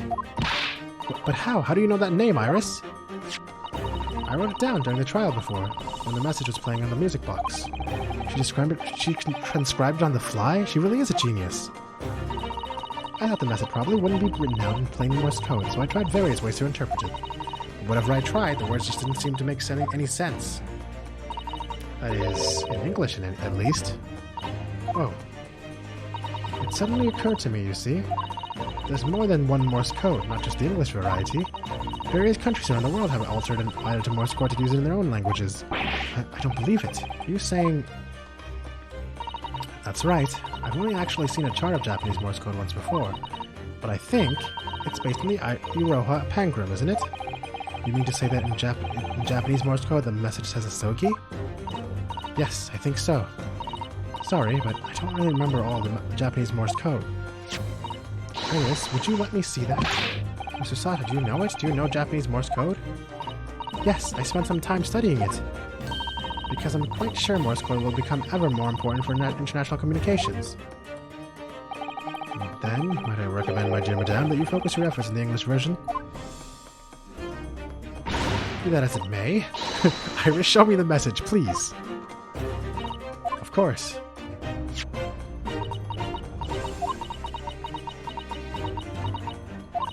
But, what can this possibly mean? Whatever it is in that long sequence of supposedly meaningless dots and dashes, it's made the color drain from Sato's face. There's no doubt that this message is written in Japanese Morse code. So the British Empire has been using Japanese for its secret communications? I don't understand the reason why, but... The message appears to be a list of 4 people's names. 4 names. The first is Kei Asogi. Kazuma Asogi. Why? What was his name on that disc? The second is A. Shin. I knew I couldn't trust you. After all we've been through. A. Shin? I recognize that name. And the third is T. Guregusin. What? Gregson? Oh, Guregusin. Okay. Guregusin. Gotcha. Ah, it's eating that Tobias Gregson is the third man on the list. What's his name doing in secret government communication as well? And the last name... What's the matter, Mr. Sato? Boo, bad joke. It's just so strange, so unexpected. Oh, what is it, Susie? Don't keep us in suspense. The last name is J. Wilson. Oh, I forgot about that whole plot thread.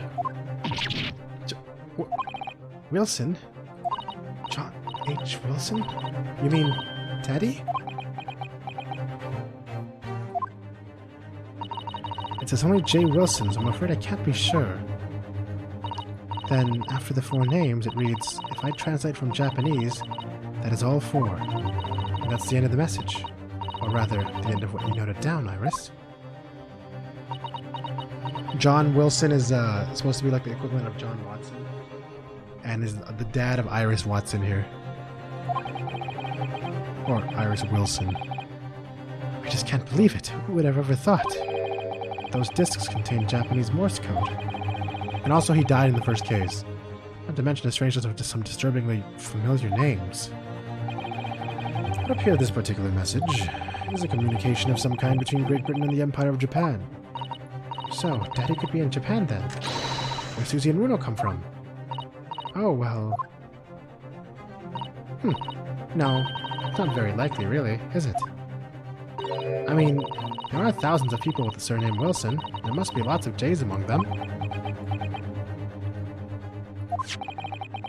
Professor John H. Wilson, visiting professor of medicine at the Imperial Yume University. We can't tell Iris about that now. We just can't. Why not? Man, the longer you guys don't tell her, the more it's gonna hurt. Because she'll know that we knew the whole time. This is so strange. Somehow in solving the case of Mr. Winterbank's murder today, I feel like I've rolled back a boulder at the mouth of a very dark cave. I do wonder if perhaps at the dark cave that we shouldn't go wandering inside.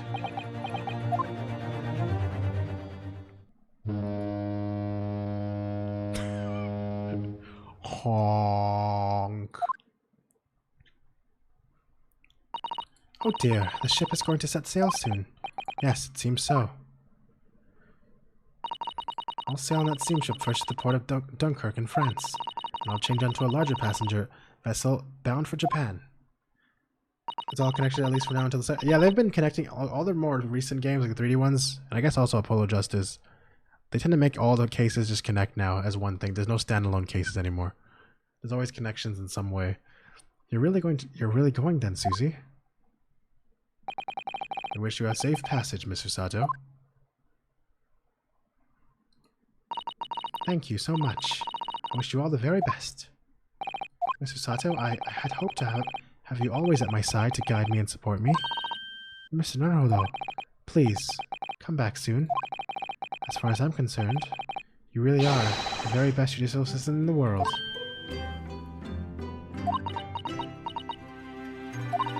I'm quite sure I'll be back before you know it. Really, Susie? Oh, now don't forget, Iris. I made you a promise I've yet to fulfill. A promise? About your manuscript. Ah. Oh yes, the Hound of the Baskervilles. Well, I'll be waiting for you then, Susie. A promise is a promise. Definitely, Iris.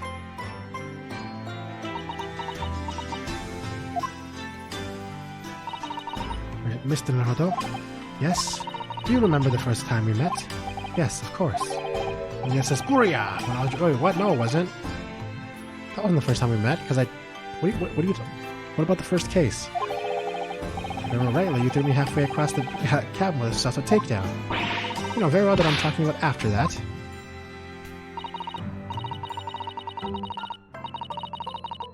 Remember the Darla who is shown in case 1, 4, and 5. Honestly, there's a lot of details I forgot from like AA3 and stuff. I remember that being really cool though. It's strange, but being thrown together as we were in that case, I somehow felt straight away that you were the perfect person to continue Kazuma-sama's great legacy, Mr. Sato. And my instincts were right. I really want to believe.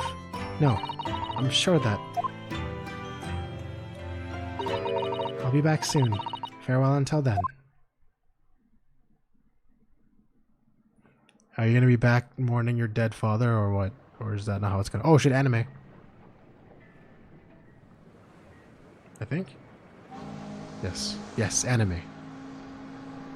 Somehow we seem to have come to the end of the adventures of Ryunosuke Naruhodo. Or the first volume, at least. Looking back now, it feels as though fate has led me on this journey. Who the fuck is talking? Is that how Ryunosuke is supposed to sound? Fate led me to becoming a lawyer. Okay, yes. To traveling halfway around the world. To meeting the great detective. I'm sure there'll be trials and tribulations ahead. Of course there will. Damn, I just realized now that I've actually heard him talk, But whatever happens, it's definitely a Japanese I know accent. I'll be able to turn my fortunes around. It's a Japanese-British accent, that's cool. After all, I have the greatest friends in the world on my side. The power of friendship, everyone.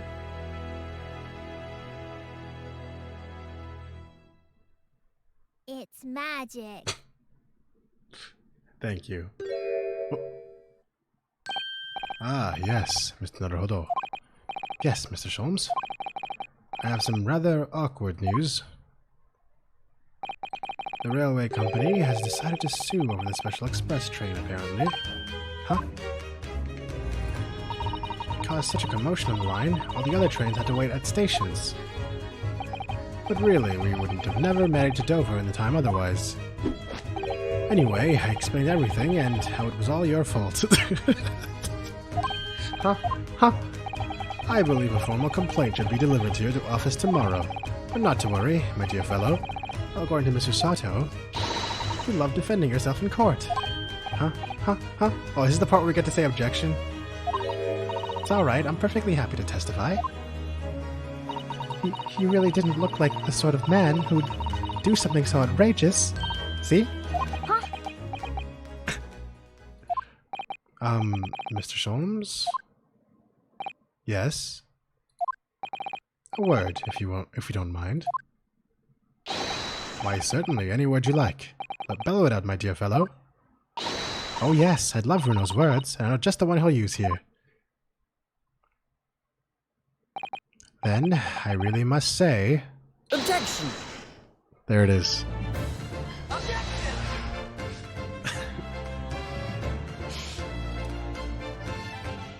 Oh man, we did it, guys! We made it! We made it! Oh my fucking god, it's 4 a.m. You know how long it's been since I've done a stream like this? It's literally been since Persona 5. That's when I last did a stream this long. To beat Persona 5. And the following week's hundreds of... Something was afoot. Though it transpired I'd ordered them all myself. To advertise them for sale with and used by Mr. Sholmes to solve an important case. And the money I've earned consulting detective work pays a pittance by comparison.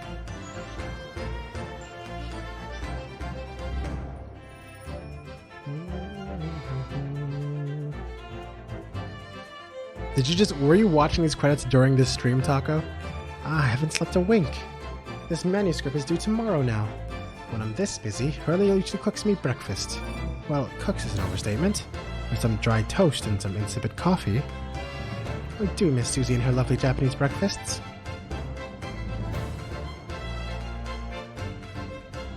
I've always thought it was interesting how... You crashed me because there was so much talking, that's fair. Witness, your testimony is riddled with contradictions. Exactly. Rarely do rare Koban coins hide under rare stakes themselves. It's the... Guys, it's the baby. Well, I don't know, knows his, I just realized his name was I don't know, and there's yes and no, Okay. Okay, game. It took me until this point to realize his name was I don't know, I don't know, sir. God fucking damn. Oh, It's him! I miss him! Having delivered the Russian dancers ashore and... Oops. But last night, I apprehended an extremely suspicious Japanese national on board. I've done nothing wrong! All I did was give Wagahai's offspring refugee in my pocket. A man brings some kittens on board and suddenly he's a hardened criminal. That's not fair!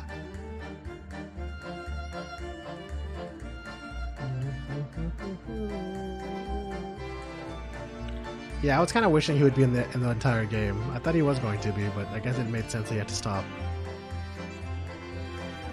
Scientific investigation will be the gold standard for policing in the new age.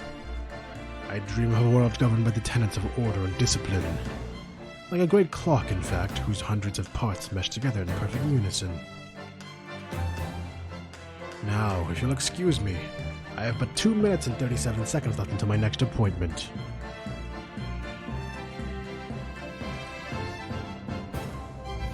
Her lactics are all? Yeah, basically.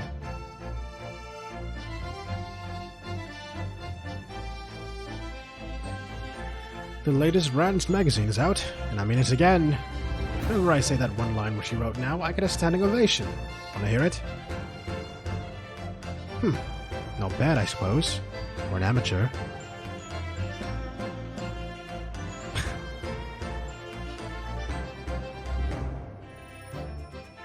Ha! Her ladyship puts me to shame.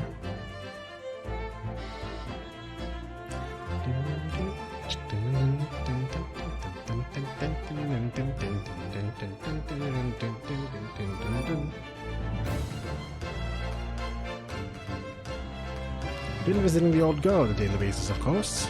Joni, my old jailbird. Must say, battling with those bollied stairs every day has done wonders for the dicky peg. Wait, what? Wait, the what? The dicky peg? I don't want to... You know what? Gyaratab, can you just get off the screen? Thanks. I'm not even going to read your lines anymore. I don't want to hear about your dicky peg right now, right? This is time for some good... This is supposed to be good feels, good times. We ain't about that dicky peg, alright? Okay, this is my favorite. Mr. Rowley is back on the beat again, all thanks to the Reaper. There's nothing I enjoy more these days than hunting out that small change in the gutter. I'm a better Bobby now, looking out for Londoners, their dropped happenings, and my lovely wife. Oh, Pat. Oh, Rowley.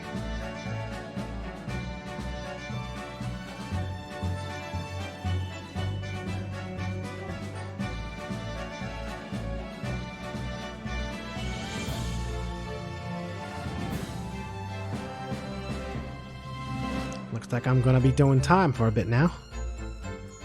But Iris comes every day for a natter, so ain't too boring. She's always going on about all them cases what Sholmes is looking into. Criminal investigations are kind of interesting when you get into them. Dude, is she gonna become like the next Emma Skye? She's like a genius detective in the next game? I don't know how long the fucking time skip is gonna be between the two games. Probably not that long, honestly. She's just not gonna come back. I should expect her not to come back and be sad. Yes, I renounced my upbringing and chose a life of sophisticated crime. But regrets, please. Give over, bruv. This ain't the Ash we used to know. We got time in here to plan the comeback of the Melvin and Skulkin's milk run, right? Three musket with what's-its. Look in the neighborhood for all it's worth. Hey, they posing together.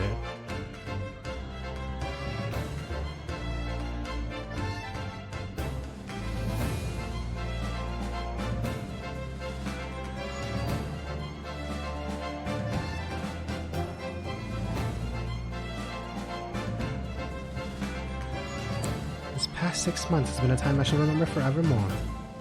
Painful goodbyes and wonderful encounters. I've come to realize that's what life is all about.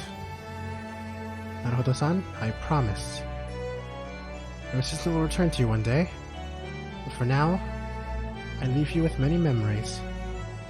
A heartfelt wish that life will treat you well.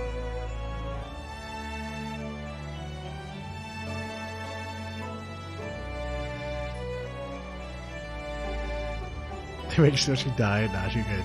It's really like the same thing that happened with Maya. Aw, look at that. The cat was in the picture. Oh, there she is. You can see the whole picture. Sherlock Holmes. Wait, the cat took his hat. Now he's a cat in a hat.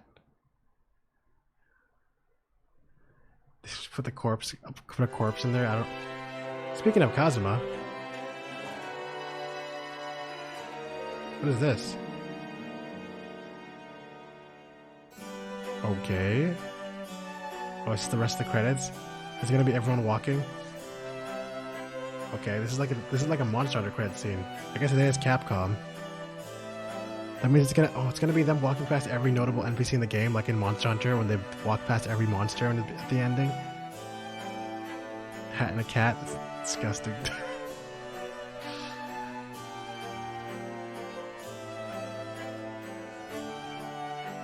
Osamuga. Good night, Pineapple Cat. We're basically done. So, oh yeah, I forgot how hot that lady was, even though she's crazy. Wait, oh yeah, she got that whole story arc just kind of stopped too. I guess that's gonna be in the next game as well, because she just got like saved.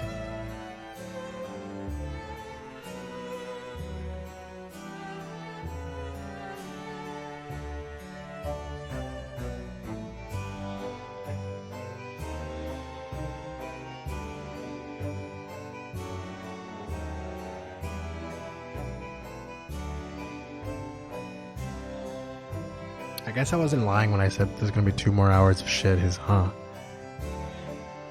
I'm so ready to rest my throat, dude. I'm not gonna talk for like a whole day. I still got fucking 4 hours of work tomorrow, but at least in the middle of the day.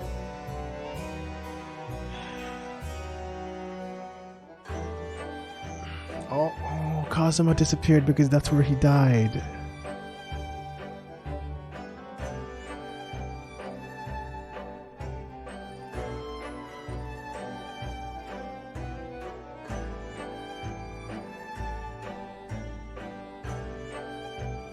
But now she's gonna join.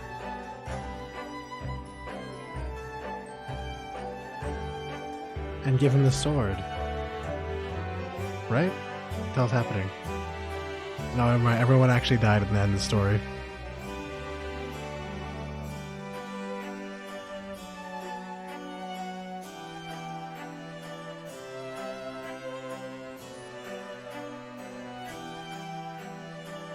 They're eventually gonna have Sherlock and Cat. I'm gonna call it the Cat's gonna be in it.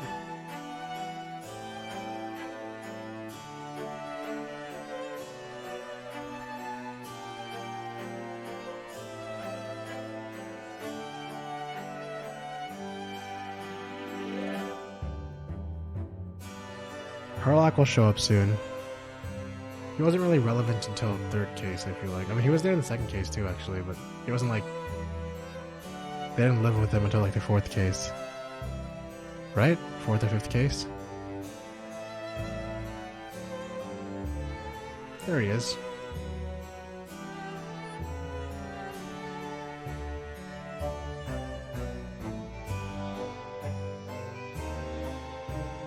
I noticed that she backed off and gave him some space to get in there.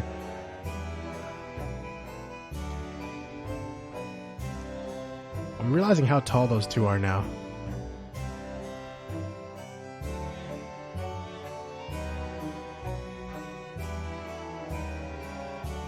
Yeah, this is how Capcom used to really like doing their credits. There she is. Are they making space for her? They probably are. I think she's gonna be at the back. Or is she not gonna follow? Okay, come on, she was literally my assistant. Okay, there we go. Good.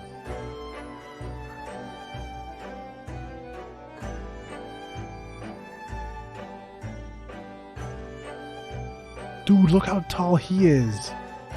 Holy shit, Van Zeeks is tall.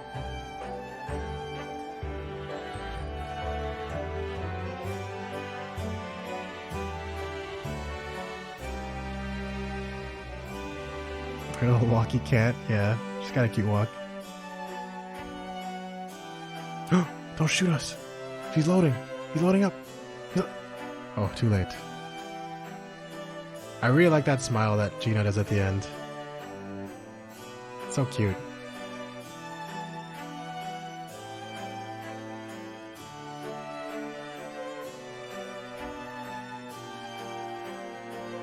Yeah, I did see the sword this time.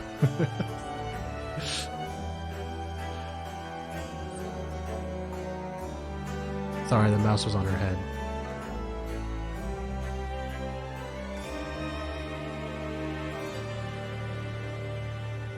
They're all doing their poses. Oh, they put the fucking deduction thing at the end. I would assume Van Zeke somehow will get related to Edgeworth's, or like, not Edgeworth, but maybe fucking Von Karma. Van Zeeks and Von Karma sound very close. Oh, it's so cool. Aw. Look at that. Is that like them? And no, I can't. I was gonna be like, is that them in the sequel that I remembered Kaz was dead? So never mind. Oh, cool! Look, I have a dock view now. For the deduction, but also Kazuma no. Kazuma, no. I agree. Thank you so much. 200 bits. Holy shit! I really appreciate that. It's funny because he's dead. GG, yes. Oh yes, YouTube. I don't even know if this video can go on YouTube. It probably can, I think. But holy shit, it's 7 hours long. Okay. Thank you guys. If you guys watched this entire 7-hour VOD, thank you so much. I hope you guys enjoyed this game. I just wanted to beat the game. We did. I'm gonna have to edit this into several videos, who knows. Regardless, thank you guys so much for watching. And I'll see you guys in the next video. Goodbye.